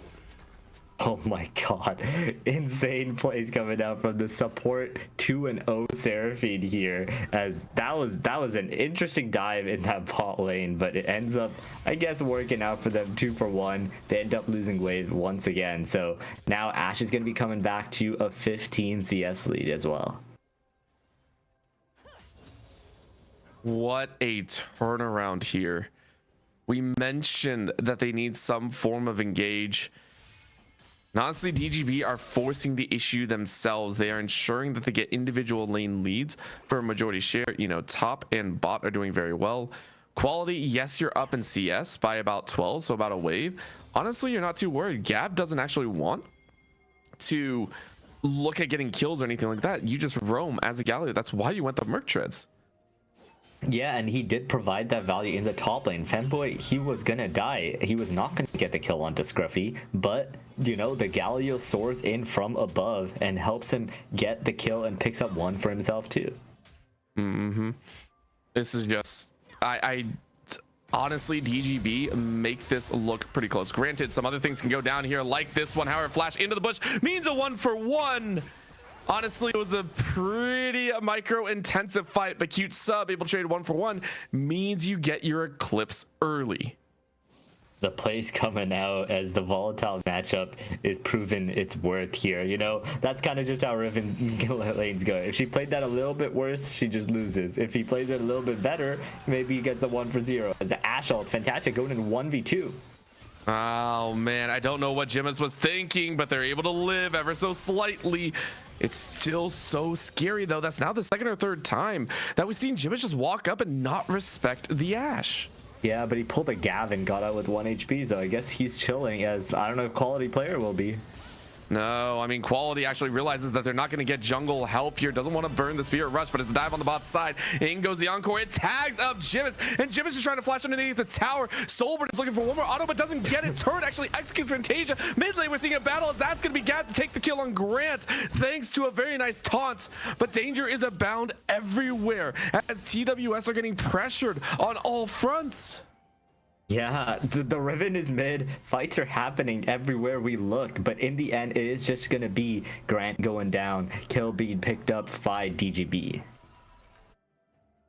Well, actually, I guess Fantastic also went down, but no kill money. That was just an execute somehow. Yeah, this is... It's getting a little bit out of control here. DGB, they are pushing the limits of what they can pull off now, even rotating the Riven into mid to cover while they wait for Gav to come back. Quality isn't going to get a safe recall off either. But this is also leading into another dire straight. DGB have control over both global objectives. Drag number 1 went their way. Grubs first wave went their way as well. Aquino hasn't been present in any of the kills. DGB are doing this purely off of good solo and duo lane plays. I mean, in that case, like, Grant has been present, but it just resulted in deaths both times. So maybe it's like better to not have a presence than a -1 in this case. But you know, Grant, despite that, he's been able to keep up with the CS as well. Both the Lilia and Udyr just farming it out. I think currently, like, Udyr's going for the current like meta build means that he is essentially like a Lilia in the jungle, using the Phoenix stance to try and just burn the camps around him like the Lilia does. You can see they're just going for the same build too. I mean, the build path is just so nice, but at the same time, Aquino has been able to bring about quite good results in terms of controlling those global objectives. Also, Vision Play, I think, has done very well for themselves. Soulbert, though, on the bot side, down a decent chunk of CS. By the way, that is a nasty take a look. Gav going ahead and taunting into this lane matchup and taking half plus some out of Quality's HP bar. Yeah, exactly. And yeah, with that, we see, like, once again, it's just like, oh, great cancel there. Quality player definitely knows how to play this matchup here. I've seen several times now that Gav has been dashing in and it has been canceled by the charm, so he's not able to get that engage off. I mean, the engage isn't the big thing. It's actually just the gap close. I think that's the one thing that we're watching for, as Fantasia is allowed to kind of play this bot side all on their own. I like the fact that we are seeing those slight variations coming in, you know, Quality understanding that you do got to check your opponent with those charms, but it needs to land a little bit earlier. It's hard to predict, but hopefully it will happen. Gav going pure defensive here, going ahead and getting that burn ready to go as well. This is going to be a bot side gank though, as a flash out by someone. Still some, but the encore lands on 3. So honestly, that slows everyone down, and Grant's actually going to get turned on here. Quality jumping in from the mix though, as in comes the heroic entrance. Gav is going to flash forward, get a taunt down. It's only on 1 though, as in goes Quality once again. Do you get the auto? No, the Spirit Rush is going to be enough, and now the chase for more. Fantasia is going to get jumped on. A final Q lands, and the reset still occurs. Quality is single-handedly winning the bot lane.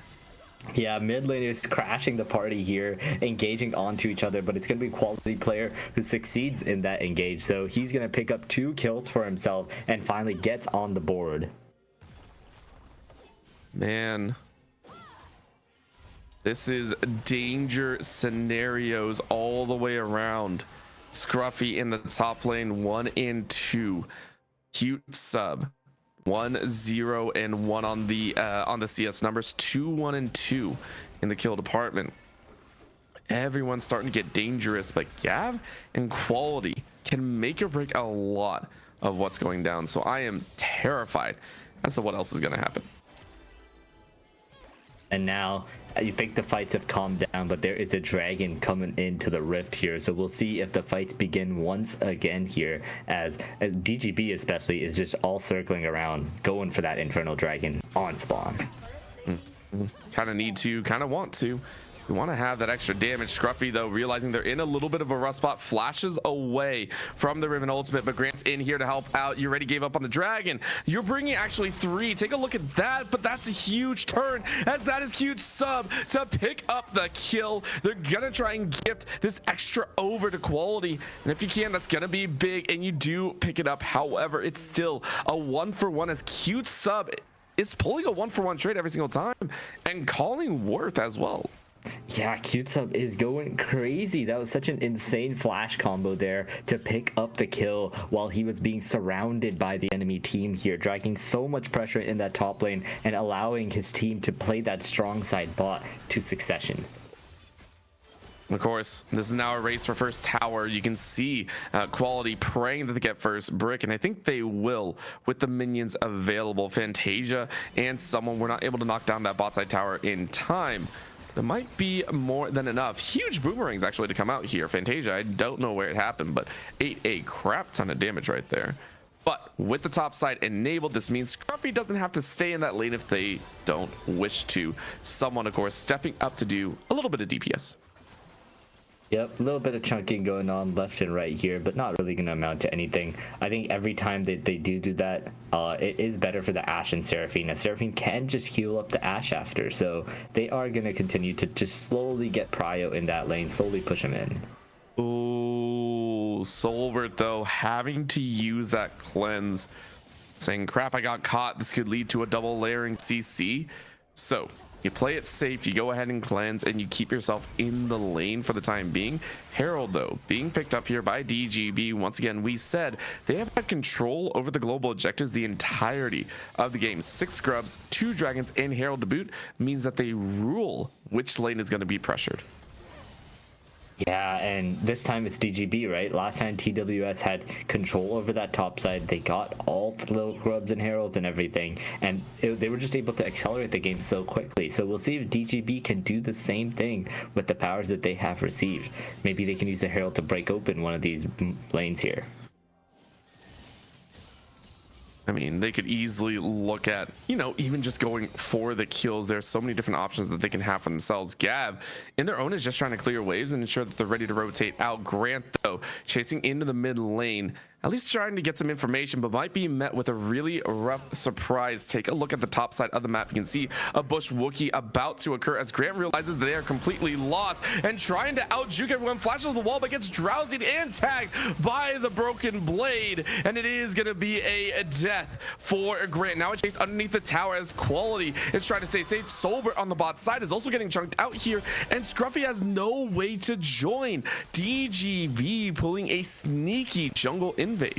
Yeah, this is what we wanted to see from DGB last game, pulling off these proactive, creative plays, sneaking up onto the Udyr, and Grant had no idea what was coming to him. Gonna go down to 0-3 now. I mean, that was just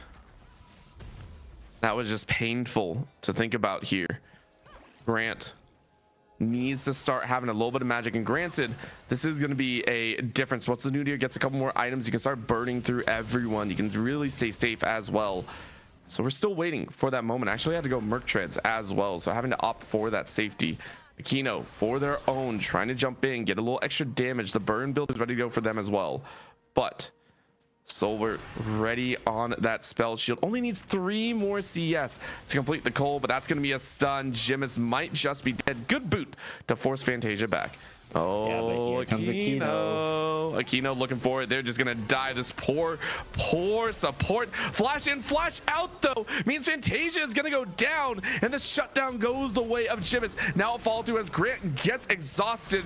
Gav is here to play, and Grant is just gonna run for the lights. But look at the burn. This Infernal is going to be so good, but Quality is here to help reap the benefits. Over the wall you go with Reset. Grant is gonna run for the life, gets a little extra healing, sending that, slowing that burn straight back into the face. Gav can only auto attack. A final taunt isn't going to work. A charm turns around and a stun to the face. Auto attack gets the killing speed, but Gav still goes down. Its Quality is now the one dominating.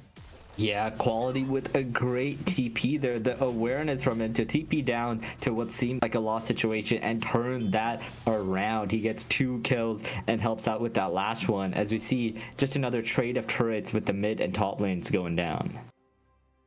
And it's so weird to say.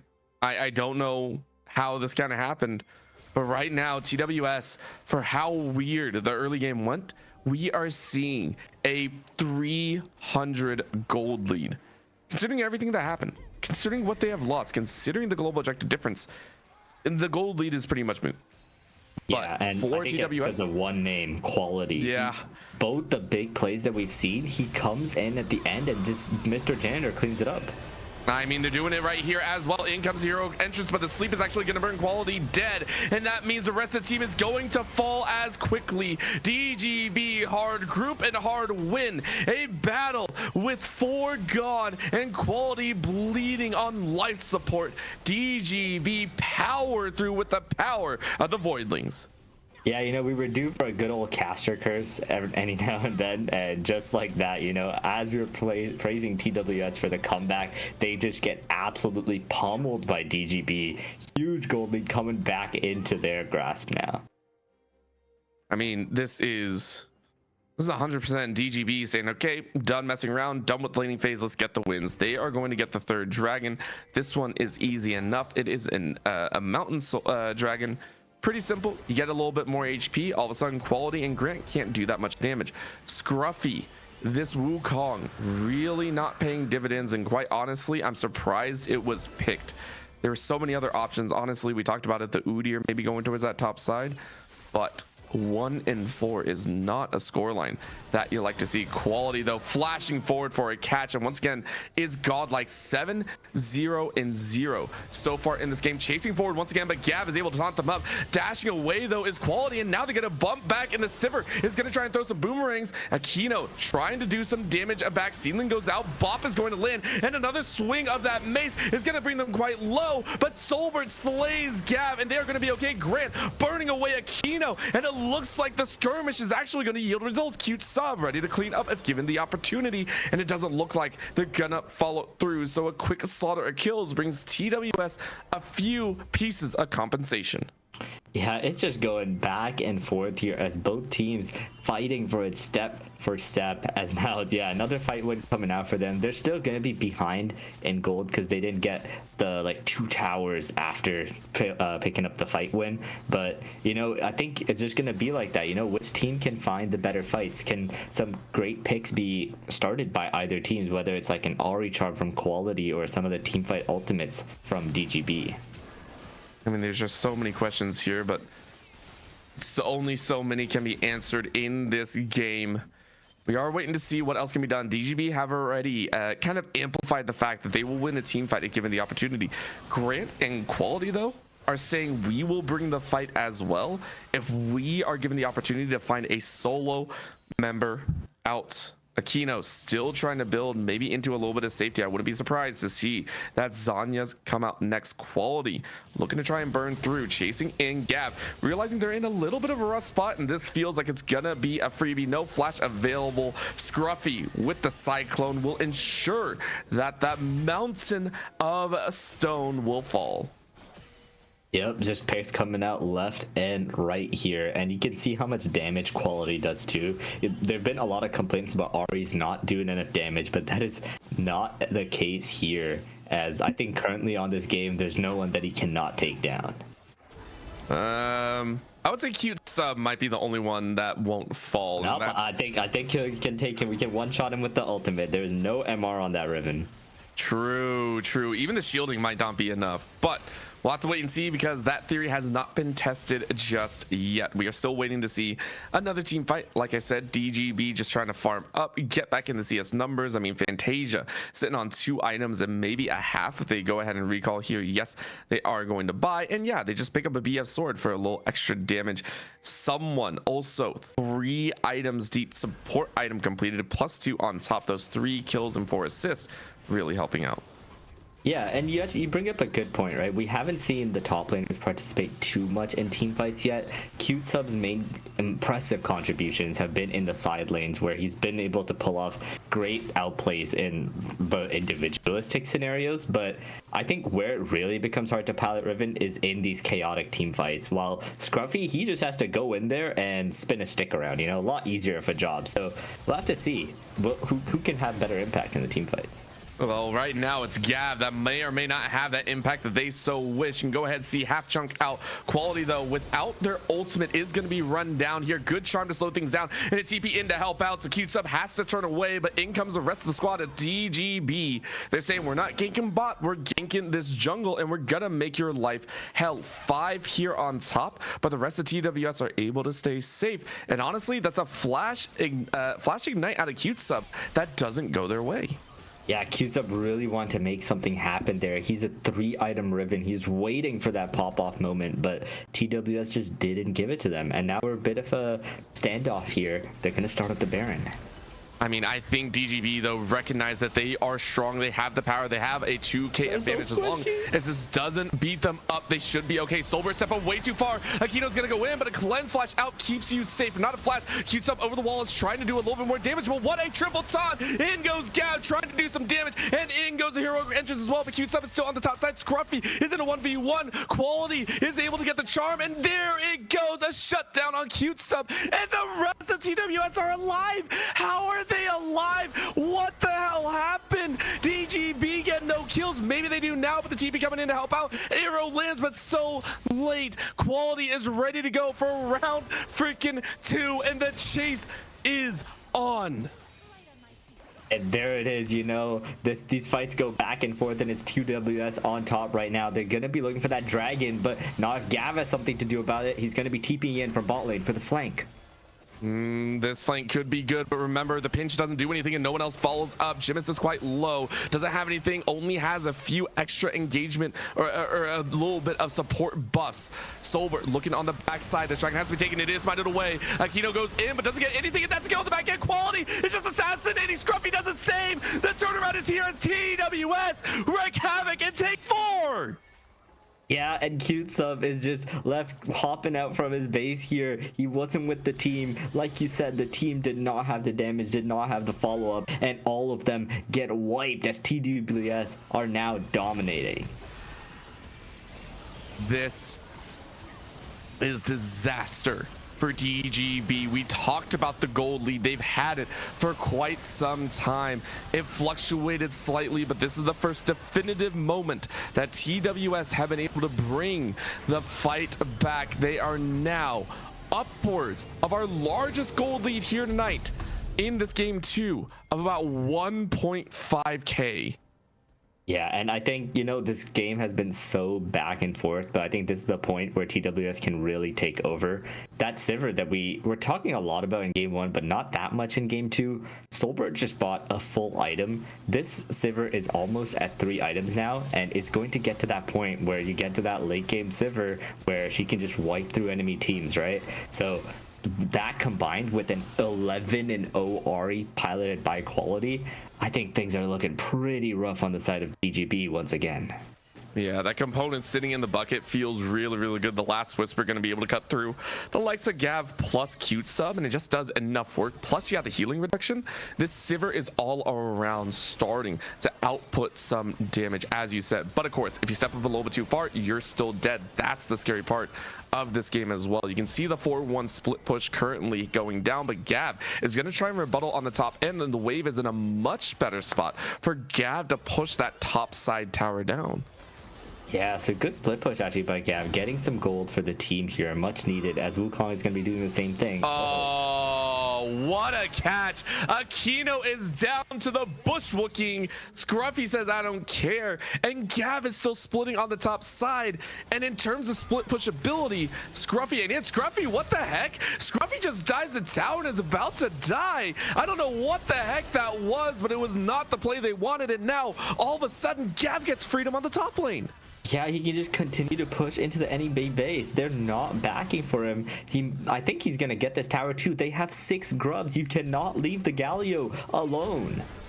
I mean, it looks like the mid lane is still going to be powered through. It looks like Grant is going to try and run interference. It actually makes it work. Someone doesn't have flash. Someone doesn't have anything. Someone is going to go down, and they are. Yes, they lose the topside tower, but they're going to answer in mid. And it looks like this trade-off is not the worst one in the world. A little bit of a hiccup of Scruffy, but it's still TWS that are taking control of this game. They'll go ahead and take the mid inhibitor and inhibitor tower, but in reverse order, and are now going to try and chase down Gav. Gav is now running for their life. They have no flash, they have no abilities, and they're going to sprint for safety. They are safe for now.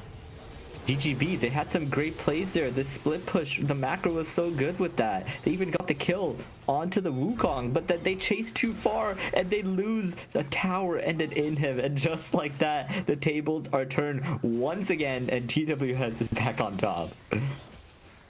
This is just a wild, wild piece of the puzzle, it feels like. Honestly, TWS fighting back from the brink with a composition that doesn't feel like it should. I mean, Scruffy 2, 5, and 5 doesn't feel like they've been super impactful, but have slowly been able to make the rounds. As long as they get the Cyclone off and the skirmish ability, the ability to kite around, it's yielded results. But we are still looking. DGB have yet to fully team fight. They have been desynced. Do we get to see DGB have one final team fight and a chance at redemption here? Yeah, we got 1 minute for the dragon to come up here. DGB is on soul point. Getting Mountain Dragon is, I think, extremely vital for them to get that extra shielding, extra defenses against this 11-0 Ari, which it's all about, can the Ari just like one-shot that backline and get the resets, right? So if they don't have that Mountain Soul, they are really squishy, so it'll really go a long way for them here. Let's see what they can do. Right now, this next dragon, DGB already know where they're going to be, and honestly, they could give it. Mountain is not the greatest thing in the world. You don't have to worry too much, because again, it's Mountain. And you take a look down TWS, only 1 or 2 players have a majority share of armor and mag resist. Gav, though, is realizing that you can still get chunked out. It's a very scary moment, but Cute Sub is actually being called to push in on the lane, or actually being called out. You can take a look. Quality trying to dash in, get some extra damage down, gets the charm onto this poor Seraphine, draws out the heroic entrance. But it is going to be that fight. Inhibitor is going to fall. Cute Sub is going to try and do as much damage as possible. And remember, you can burn through this inhibitor so quickly. Not only that, it's going to be a possible Nexus Tower or a possible open inhib 2. An arrow goes out. That is going to be a catch. This Jim is thickest, but Jim is thickest is going to go down so quickly. Now the rest of the team is going to try and run interference. He's gonna get Grant is gonna go down. It looks like the fight has been made, as that's the 2 primary carries down.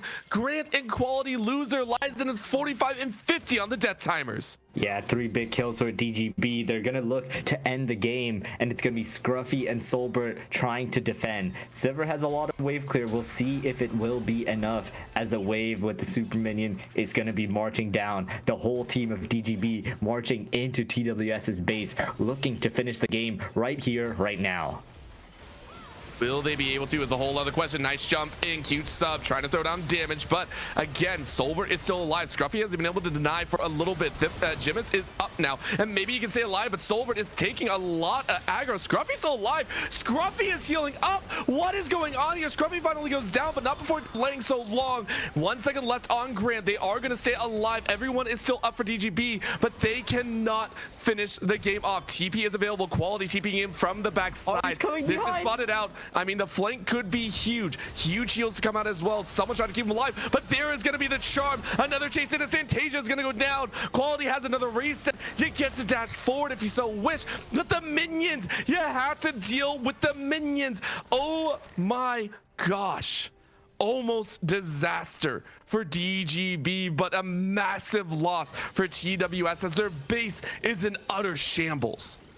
Thankfully, they didn't pull a Team Liquid there, and they do defend their base. I just want to say Scruffy did immense amount of work there, ulting for the wave and making sure that they couldn't kill the tower as fast with the minion debuff, and he keeps the game alive. Soulbert too kited out the Riven flashing onto him so well. They pull off the base defense, and they get another lease at life. How far will the lease on life go, though? That's my question. I mean, it's a very, very thin thread that they are hanging on to, but the items are starting to come through here. You take a look, massive items for TWS. Same with DGB. DGB are starting to itemize into a little bit of their own safety. You can take a look, Aquino getting some more HP in there, has the Zhonya's ready to go. Will not go down very quickly. Everyone's starting to stack up, and it's starting to become the situation of if you make the wrong play, you will pay the price, and both teams know it. Yeah, this should just be a Baron going over. There's really not much reason for TWS to contest this, but I do think any fight that they take will be pretty good for TWS now. As if you look at those inventories, Sivir has hit the faded 4 items. This is a full crit with Infinity Edge Sivir. Even if she hits the front line, she's going to start melting the back line as well. So a full-on team fight, I think, is so advantage toward TWS. It's all about circling around them, using the minions to your advantage for DGB to try and end this game. I mean, that's if DGB do not just fully collapse on the front line like they've done before, and you can't stand in front of an Encore either. Soulbert diving in, though, getting chunked out heavily and trying to cut through Cute Sub, who also has a lot of healing. Scruffy, though, jumping in. Huge catch by Quality on the back line, but Exhaust goes down once again. Gav is going to get the double top. Encore across 3, but Gav goes into the Zhonya's 4, but take a look at the base. Take a look at the base. Cute Sub is trying to end the game. That's going to be a heroic entrance to try and face off, and Cute Sub might be able to do it.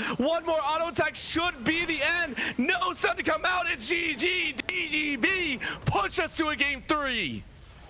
Cute Sub is gonna find the finish, pulling off the X-Peke. He sees the fight going on, and he goes straight for the Nexus there. Such a great aware play too, because they were losing that team fight. The backline was getting chunked out, but they did not encounter for the Riven, as she just the entire game has been pulling so much pressure, dragging the enemy team back and forth, and in the end is the one who deals the finishing blow. I mean, for DGB, you're wiping a lot of sweat off your eyes. You're saying, okay, we're good. Don't gank bot, we're chilling. But look at that gold graph. That gold graph shows that things went horribly wrong at one point for DGB. TWS fought back so hard, and Quality is an all-star right now, trying to literally drag the team across the finish line. It hurts that the RA didn't work out, but game number 3 is on the horizon. Karthik, who do you think is coming out with the victory after that crazy action of game 2? Honestly, it is so impossible to tell. I will say TW has the blue side advantage now, which I think is so important, in like more prevalent than before in today's meta, so they can get access to those crazy picks. I want to see a return of that Skarner. The Udyr, it did okay, it farmed well, but the presence, the engage potential that the Skarner can bring out, I think if they get that again, they can take home this game 3. All right, well, there you go. The winning Soulberts and Don't Gank Bot are going to the finale, and you do not want to miss it. Will it be another XPK? Will it be just another team fight? Will Quality absolutely show up? Only time will tell. Don't go anywhere. The ADL will continue in just a bit.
Of course, we are here for the finale. It is time to crown a winner. And things are going to get spicy here. We have Don't Gank Bot. A massive fight in the early game. Came out with a strong lead. Fumbled, I would say, a decent bit in the mid game. And then Cute Sub literally taking the game into their own hands. Carrying on for a victory. Tied up 1-1 now, and we have to ask, with the likes of the winning Soulbert moving back to Blue's side, how did things shake out? Yeah, you know, Blue side has gotten the edge in the past 2 games, so maybe that'll make the difference once again. We'll have to see how this pick and ban goes. I think that Riven needs to be banned out either in the first or second phase. The Wukong pick didn't really work into it, and it really showed, right, like how well that Riven was piloted, the amount of pressure that it drew in the top lane. It reminded me of the LeBlanc that was doing so much work in game 1 too. So just got to get these guys off those characters that they're so damn good with, and we'll have to see what else ends up shaking out in this game 3. Maybe another surprising pick will come out. I think there'll be some surprises. Honestly, I would agree, though. The Wukong didn't really work out. I don't know if the Riven needed to be banned. I would say I just don't think the Wukong was a good matchup. Unless you don't have a good matchup. And then I would agree, ban the Riven if you so wish. Of course, that leaves open a lot of other opportunities. We've seen the Syndra banned away. We've seen the likes of Ashe be touched on, I think, a little bit. Granted, the Ashe got picked in both games, so it's just, you know, to each their own. Galio, the Lilia, all these champions, mainly the Seraphine though. In the bottom lane, Seraphine was a problem, but TWS heavily respecting that Riven. I like that ban number 1. Yeah, that's good. I'm okay with letting that Ashe through. I don't think it has been that strong compared to like what another ADC might offer in these games so far. I think other like stronger early game strong ADCs could pull off kind of that similar thing. So I think they're okay with them getting Ashe, maybe going for the server or another lane for the trade. But looks like they don't want to deal with it, getting that Ashe out of there. Man, oh boy. Okay, don't want to deal with it.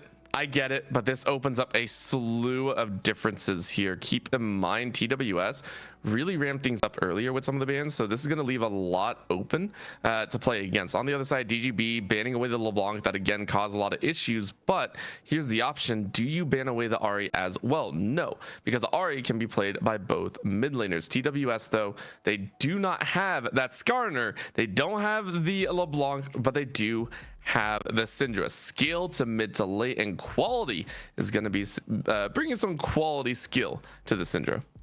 Yeah, and the Syndra was banned out in the game 1, but with the Skarner gone, the Syndra's left up. I love to see them take it. I think it's so strong in the current meta, and it's really good at like all stages of the game. No big weaknesses, you know.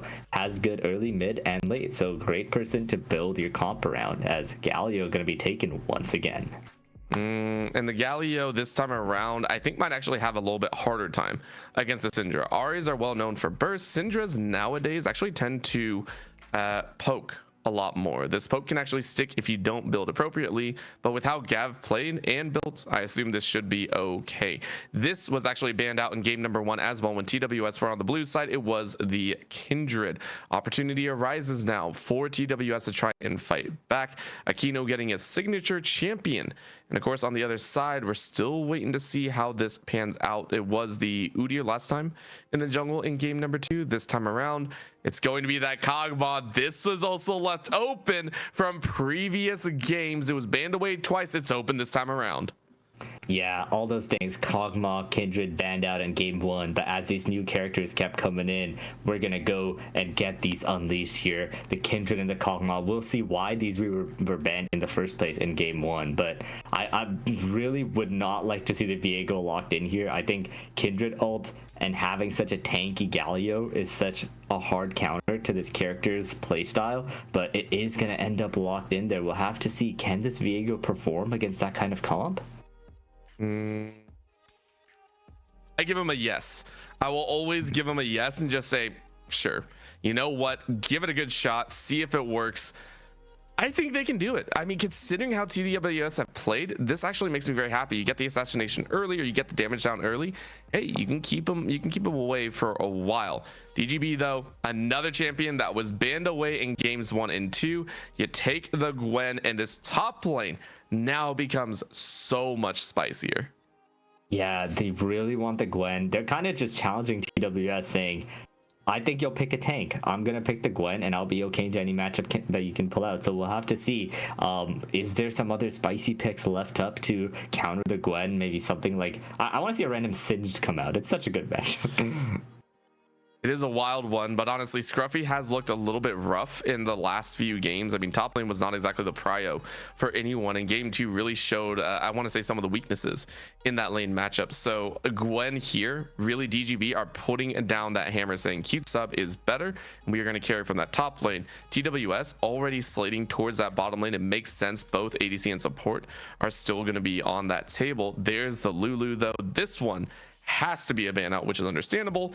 Kog'Maw and Lulu automatically means you win late game. I'm so sorry, that's just how it goes. Yeah, and I was so surprised not to see like the Lulu or Milio come out from TWS. They were playing the Milio with Sivir every time, but they did not want to pick it this early and instead went for the Viego.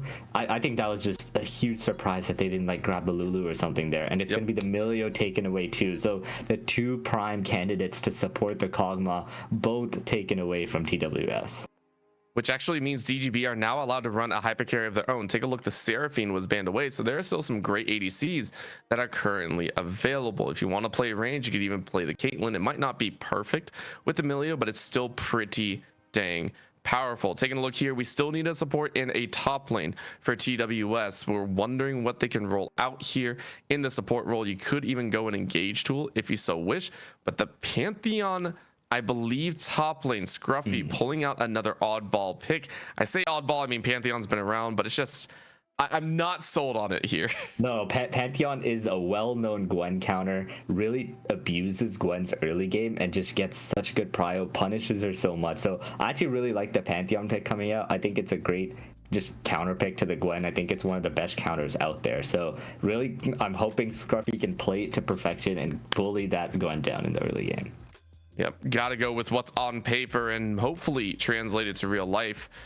TWS though, the support is last. You have to figure out what you want to play for and how you're going to play for it as well. And with some of the options out there, I don't dislike this. They're close enough, might as well. It's not the greatest, but it's a nice piece of the puzzle.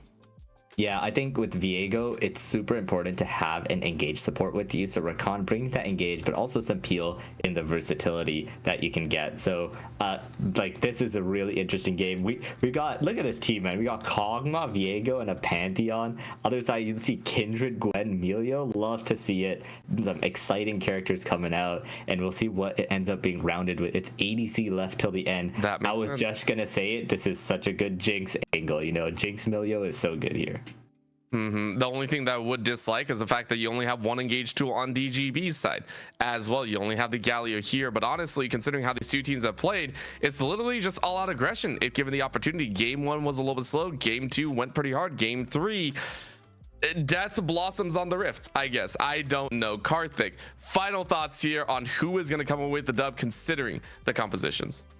Yeah, you know, looking at this, I was a big fan of DGB at the start of their draft with the Kindred Galio. Really good combo to get that Kindred going. But as we go into this game, I think the engage potential of TWS, the kind of win con that they can go for, I think I'm going to have to give it to them. I think the Syndra is also just such a good mid laner in the current meta too, and I think the Jinx has fallen off a lot more. So gonna go with TWS for this one, but honestly, it's anyone's game.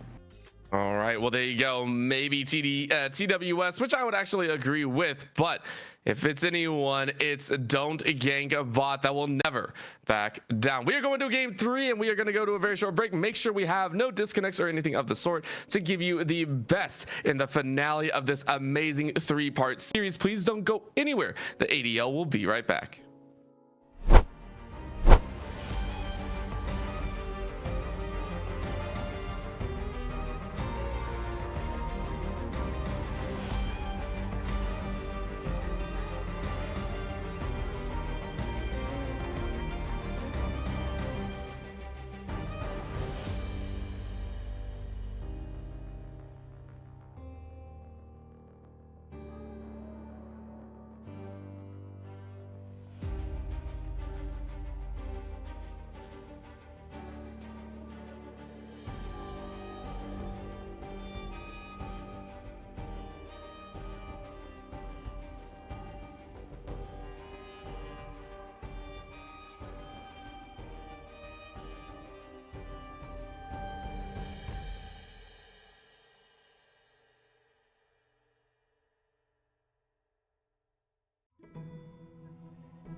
And of course we are here ready to go for game number 3, and it is going to be a wild time. You can already see that DGB are ready to throw down, not a 5-point this time, sprinting straight for that top lane bush, and might be able to find a little bit of a Scruffy mess. Scruffy actually noticed on this bush, and this could be so bad. The quiet start. Do you decide to go? That's a flash forward into a ton. In goes the damage. Scruffy getting over the wall, and you are gonna be safe.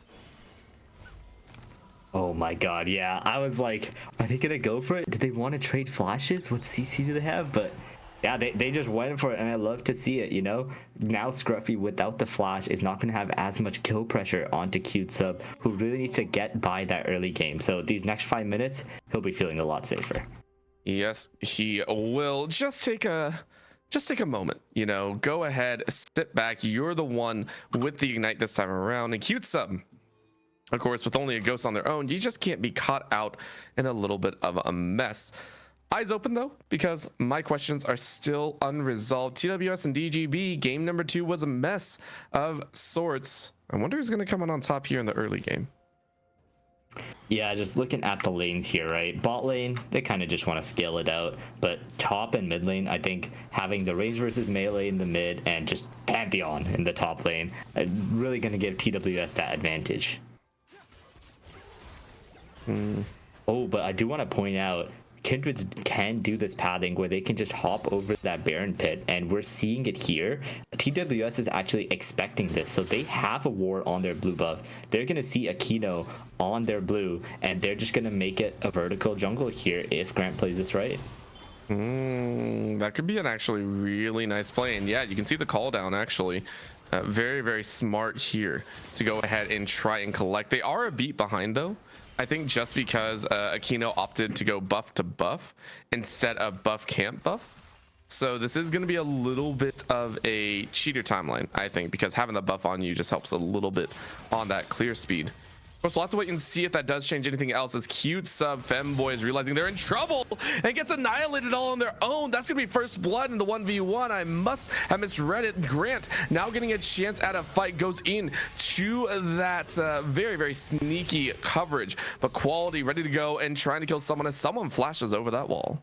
Yeah, bot and mid both have prio, so Grant is going to be chilling, going to pick up the blue for himself, and actually burning Milio's flash as well. But yeah, Scruffy showing the power of Pantheon into Gwen, just stabs her, kills her. And I think it's going to be like this until Gwen gets like at least 2 items before she can fight back.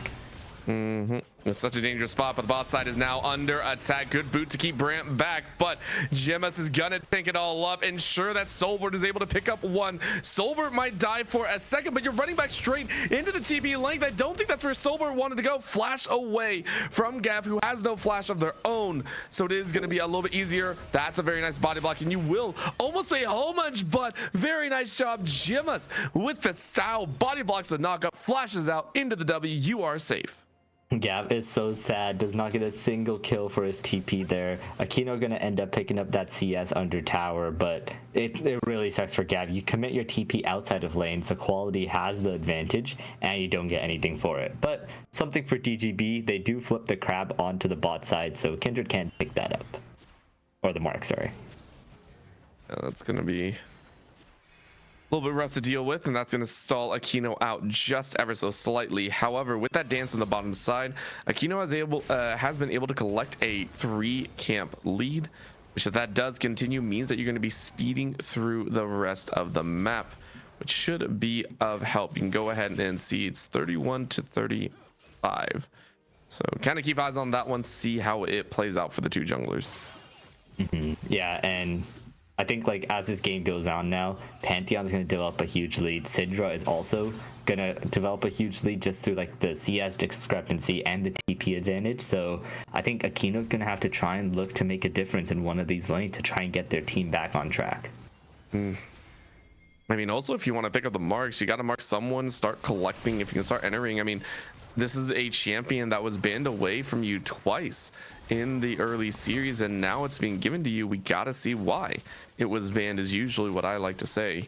Soulbert for their own, though, also getting a power pick in the actual in the actual ADC position. So feels kind of good. Of course, Aquino kind of showing themselves on the bot side, saying, hey, I'm here, which means this might be a dangerous push. Quality gets a nice check. Yeah, so here's the thing about Kindred though. She needs prio in her lanes to try and go for the marks because they're always going to spawn in the other jungle now. But just looking at how this lane's going, you know, you're never going to have any prio top, probably not going to have prio mid either. So how is Kindred going to get marks? Yeah. I mean, it might be on an individual play as Quality forces Gav out. When we mentioned that in this mid lane, Quality will have a decent amount of control. Syndra is great at poke now. It's no longer a spell reel of the QE. You poke, you push, you poke, you push. And unfortunately, Gav has no TP to play with. Yeah, exactly. And Quality, he still has the TP advantage, so he can look to just keep pressuring whenever he wants and continue to build up that CS lead. As we see now, Grant on the grubs with the Pantheon, so it's going to be a trade with DGB going for the Dragon. And Soulbert for their own, stepping up to fight a little bit more as well. I actually really like this. You say, hey, I can still fight.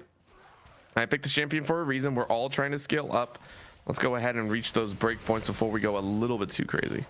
Yeah, and while both Jinx and Kog are considered scaling champions, Kog'Maw is a lot better in lane. He has, especially when he can get the W active, he will always outtrade the Jinx. So I want to see TW trying to push their limit a little bit more. Maybe look for some engaged plays with Jimin's too. I mean, if they can make it happen, that would be huge. For the moment, though, we are just kind of chilling out here, watching the lane matchup. Quality, of course, just trying to step into their own way. Has that lost chapter.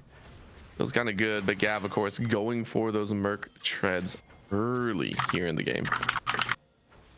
Yeah, and we do see a Kindred mark actually spawning onto the scuttle, and Kindred's like, I can reach this one. I'm going for it. But Scruffy's there first. Grant's following behind, and here comes Quality. Oh no, it was all a bait. It was just a bait. Scruffy is going to get another kill. Feel great about it themselves. And poor Gav going, what did I do to deserve this? Yeah, and it sucks, you know. His jungler's calling him over, so he wants to be the helpful person, but he's the one who ends up going down for it. Honestly, I'm just hurts kind of to see that. You sit there going, dang, you know, what the heck happened, and just got caught out of position. It's not the worst thing in the world. Keep that in mind. It's not going to be the end all be all, but it is a just about 2.5k lead in favor of TWS. So, you know, for what it's worth, it is one of those moments where you go, dang, all right, got to kind of keep ourselves in check here and realize that we can't be making mistakes. Yeah, and you know, just looking at the bot lane too, slowly but surely, I think Kog'Maw is gonna build up a CS lead, but Fantasia just going for that cull, just gonna chill and farm it out and try and match that gold lead that the Kog'Maw can get to. For right now, we're just waiting to see what teams want to do. That's a flash forward, actually, as Jimin says, I really do want to fight. You were talking about the engagement tool, and it looks like it's going to work. One last auto is going to do it as Soulbert allows Jimin to pick up the kill. Fantasia, though, with a nasty stack on the lethal tempo, is saying, yo, you are mine. But what a dash in. Rocket is going to be body blocked by Soulbert, and Soulbert lives as well. Junglers are now going to duke it out as it's a level 7 versus level 6. Grant wants a little bit more, but without a bot lane, you can't really make this work. It's Q over the wall to force them away, and Soulbert is going to pick up there first, as well as Jimis. Yeah, that's huge. Soulbert getting that first kill is going to give him that big edge. He can get onto the first item faster in the bot lane, which means Jimis can suddenly just look for trades and look for engages every chance he gets. I'm just very surprised as to how that turned out. TWS getting aggressive, willing to kind of make things happen. The current moment, it does feel also like DGB are getting a little bit antsy. They want to make a play, and it's not going to happen, and they want to make another play, and it's not going to happen. Then they have to respond to a play. Nothing really comes from it. So they are just so close. Sometimes you got to commit to those fights. Yeah, and you know, they're more than 3k behind already. Syndra is up so much CS. just completely by herself, just always bullying, using the TP advantages and playing the lane perfectly so far. And Pantheon also 2-0 and like 2 waves of CS ahead as well. So they're just slowly accruing that gold lead. I don't think it's gonna stop any time soon. Let's see what they can do here. Grub started up, but Aquino now in the break point, saying, yeah, you're not going to get that one for free. That's the double scout of the week, though, and an immediate assassination. Quality says, yo, what's up? We can go for even more. Grant able to reset once again. Aquino inside of the lane's respite, but it will only delay their death. It's a double kill for Grant as they are turning up. Reset city for Grant. The vehicle gaming coming out as he's picking up 1 kill after the other, switching bodies and going for the next one. As finally it was an interesting choice to contest for those grubs, you know, against a Pantheon who's so ahead, the Syndra who spiked on that one item too. That was a fight that they are sorely going to regret taking. As look at the plates going over onto Syndra too. She's going to be so ahead of this Galio. It's not going to stop either. I mean, Quality in every single game so far has looked like that superstar controlling the mid lane, whether on an assassin or on a stable mid laner like this one. It just, Quality never falls behind, and Gav is feeling that pressure. So taking a look at how this plays out, Quality will go ahead and rotate on over. Prep to be a giant pain in the butt. Yeah, and they're setting up for Kindred coming for the mark here. Maybe someone is going to spot them, but it's things like this, right? Kindred is unable to get marks, and getting onto 4 marks is so important for her to get a decent range like an ADC. Going into the mid game with like that's such a short range, as Syndra's just going to keep poking you down, stunning you up, and even maybe one-shotting you too, as Quality looking to do that to Gav now. I mean, this is just, I mean, Quality at this point is able to play with their food. They're not actually worried about anything. Having the Luden's Companion brings so much extra damage. Topside though, Scruffy getting into the mix, sending a little bit of a message here, forcing Cute Sub out, and Cute Sub has unfortunately been forced into this corner, only sitting on that guys as well as that Fiendish Codex. Yep, and Kindred being denied the mark here has to walk away as Grant picks up the crab and now goes on to the dragon too. Oh man. That's Where the else? I mean, they're not too worried about it. Of course, in the mid lane, Gav realizing they're not in the right spots. The 2v1 position is just not the favored position to be in. Soulbert for their own, also trying to stack up. 102 CS has the Blade of the Rune King, more than ready for the battle ahead. Another fight though, as a Scatter the Weak forces Gav away. Everyone's just trying to make their own pace, and honestly, with 13.5 minutes left, Quality was really hoping for that last tick of the tower. I don't think it's gonna happen though, as Gav is just running away. Rocket from downtown is going to airball, but Fantasia was making a pretty good attempt.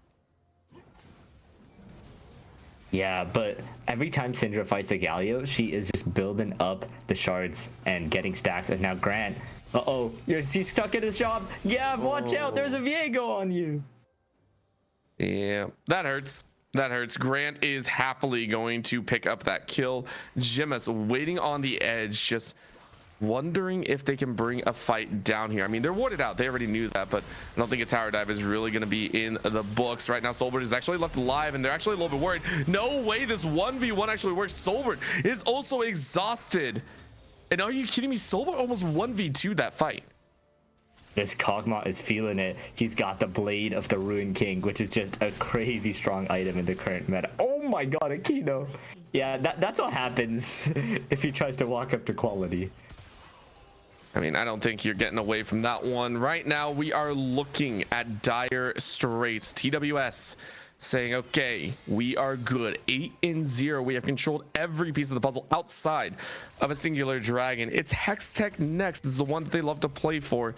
TWS feeling like they did in game number 1, as that's going to be an attempt at a slow. Quality just walking straight up, unleashing the power and sending them to death. In goes a jump, and Quality gets the kill.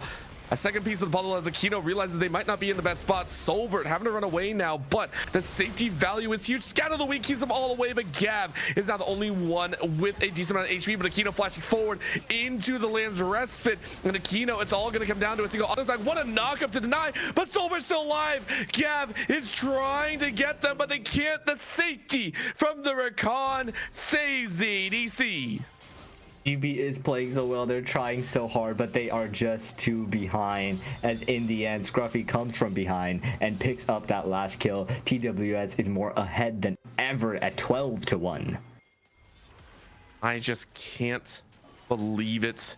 TWS, after that game 2, it looked messy, it looked sloppy, and it looked rough because they came back at one point. They were up almost 2.5k. And then they fell once again. Game 3, they are taking hold of this lead and saying, we are not letting go. It is 10,000 gold at just 16 minutes into this game.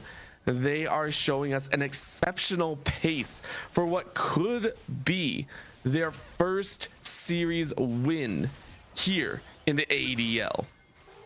Yep, and they're honestly just playing so well, right? Every single player is doing a great job in this game 3, not letting the nerves get to them at all. You know, this is like the 3rd hour of the series. I'm sure people are tired, but TWS is definitely not showing it with all the plays and beautiful decision making. I don't think it's going to stop anytime soon either, as Grant is running just roughshod here. Scout of the week lands as Quality is stepping up to challenge Cute Sub, who has been shut down. Remember, in game number 2, all eyes were on them, and here with the Gwen that was banned away in previous games, not really showing up as much as they would like. Grant and Jimis, though, stepping in to help out, push out that topside tower. They're hoping to get a little bit of that pie. If they can get the tower open, it's huge, but Quality making sure. Oh, Quality stepped out of the shroud, meaning Cute Sub got the invulnerability. Oh, that feels bad. Yeah, he had it within his grasp, but Cute Sub will be able to get out for now. But meanwhile, Soulbert is just going solo for that mid tower. Another thing about this comp from DGB, you know, you got the Galio top, the Gwen, or Galio mid, Gwen top. And you just don't have wave clear, really. Even the jungler is an ADC. Neither of the ADCs have runons either, so just the wave clear is so low. So TWS is just able to walk up and hit these towers. The siege is so good. And it helps out a lot, actually, being able to step in and kind of assert the dominance of Soulbert. Soulbert, I mean, the soul of the team, really. Let's talk about that. So, I mean, namesake, the captain is steering the ship 3-0-3. Grant also 3-0-3. Dragon is now alive as TWS can head on over and pick that one up nice and easy. Herald dropped on the bot side to crash in to the inner tier 2. And man, is TWS starting to pick this game up as Aquino walks straight into a decently powered up Pantheon. But got immediately exhausted, so, you know, Scruffy couldn't do as much as they would wish. Yep, and now just, you know, they do get the bounty onto that top tower, so I think that's pretty huge for them. They got to keep looking for plays like this, try and use numbers advantage to overcome this gold deficit, but Soulbert and Jimis are knocking on the base already. I mean, I don't think it's going to stop anytime soon. Soulbert has just been pushing the limits. I mean, you have a Bork plus the Ruinous Hurricane. It's so good. You mentioned it earlier. I mean, the build path is just so easy to complete. And it also allows Quality to push on the bot side. Scruffy is the only one that can really be punished. And the punishment isn't even that severe because you could almost one-shot Aquino. But because it's 3 on the top side, you get this push. And now you get a dive. Gav is really going nowhere into the Scout of the week. It is just death that is their due penance. Quality and Jimis now going to take an inhibitor tower as well. It's down to about a half. Need to get under a third left. They're just going to take it even in the face of the recalls here. Inhibitor is now open for the taking. But can they get out with their lives? The Jimis deck is going for the knockup and walking back out, playing the Rakan to perfection here. But yeah, we see kind of a deja vu there, right? What is the Jinx going to do against 6 grubs? She can't even walk up really that much as they just take the tower in her face. I mean, this is... There's no words. You just have to kind of sit there and go, yeah, we can't really do anything. I mean, Fantasia sitting there triple daggers in pocket, has to hang on to that coal. It's been completed for a while. Oh, what a smite though. Aquino walking in, trying to steal away the red buff, flashes away from the execute. And Grant, yes, you got the red buff, but now you might lose your life. Cute Sub is running all the way in. Grant is going to run into a lot of difficulties. Good stun to come out into the Pantheon stun as well. Remember, there is no lands rested, so they need these kills. It's a punch to the face as Cute Sub goes down, and now fall through as Aquino gets one shot by hashtag skilled. It is disaster for DGB. They got Grant, but at what cost? That quality arrives to finish off the play, and it's going to be a 1 for 2. And now the team has their eyes set on that top inner tower. It should take about 5 seconds to kill. I'm pretty sure. Yeah, let's see. 5, 4, 3, 2, 1, bye. It's just so easy, and they're going to continue. Remember, another 5 seconds until Cute Sub is up, but you got 4 here. You have an open inhibitor on the bot side, but you're here, you're ready to collect. You go ahead, power through another tower here, as pretty much all the inhibitors are now open for the opportunity. TWS getting teleported on though, but they can easily catch this one out. Gap, you really couldn't do anything. You TP'd in pretty much to your death. Jimis is gonna dive in, sacrifice their life to get everyone else out, but it just might reset to more as Fantasia is on that spree. Shield goes up, Scruffy dodges out on the Mega Inferno, and that is actually dangerous. Super Mega Deathrock is not bringing death, but only their own. Fantasia is now down. In goes the Pantheon as the sky falls. Arrow will bring in another death, as that is Grant on the double kill. It is an ace for TWS in one of their cleaner games yet. Yeah, an absolute stomp so far, and they're going to look to finish this game in 22 minutes. With 6 grub, it's going to be a pretty easy task, as the little nibblers are going to take bites of the turrets themselves. The Nexus is going to be the only thing left, and now TWS are going to close out the series 2-1 for their first win in Aegis. It's been a long time coming, but it feels pretty dang good. A lot to clean up, but so much to look forward to, and every single moment felt like it was a learning point. One, we learned Quality is a nasty player. Beautiful job on just about every champion that they piloted. Played 3 distinct so far. The rest of the team, Scruffy, able to fight as well. You can see in the gold graph, extending well beyond 14,000.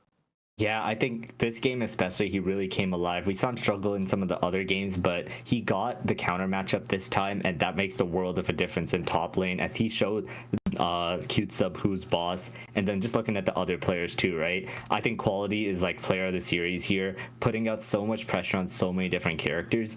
Even if he didn't get that many kills onto the Galio, the CS lead was incredible. He played the lane so well, and the supporting cash from the jungle and the support, and finally the ADC dealing out the fat damage too. It was just so well played by everyone, and they truly do deserve their first win here.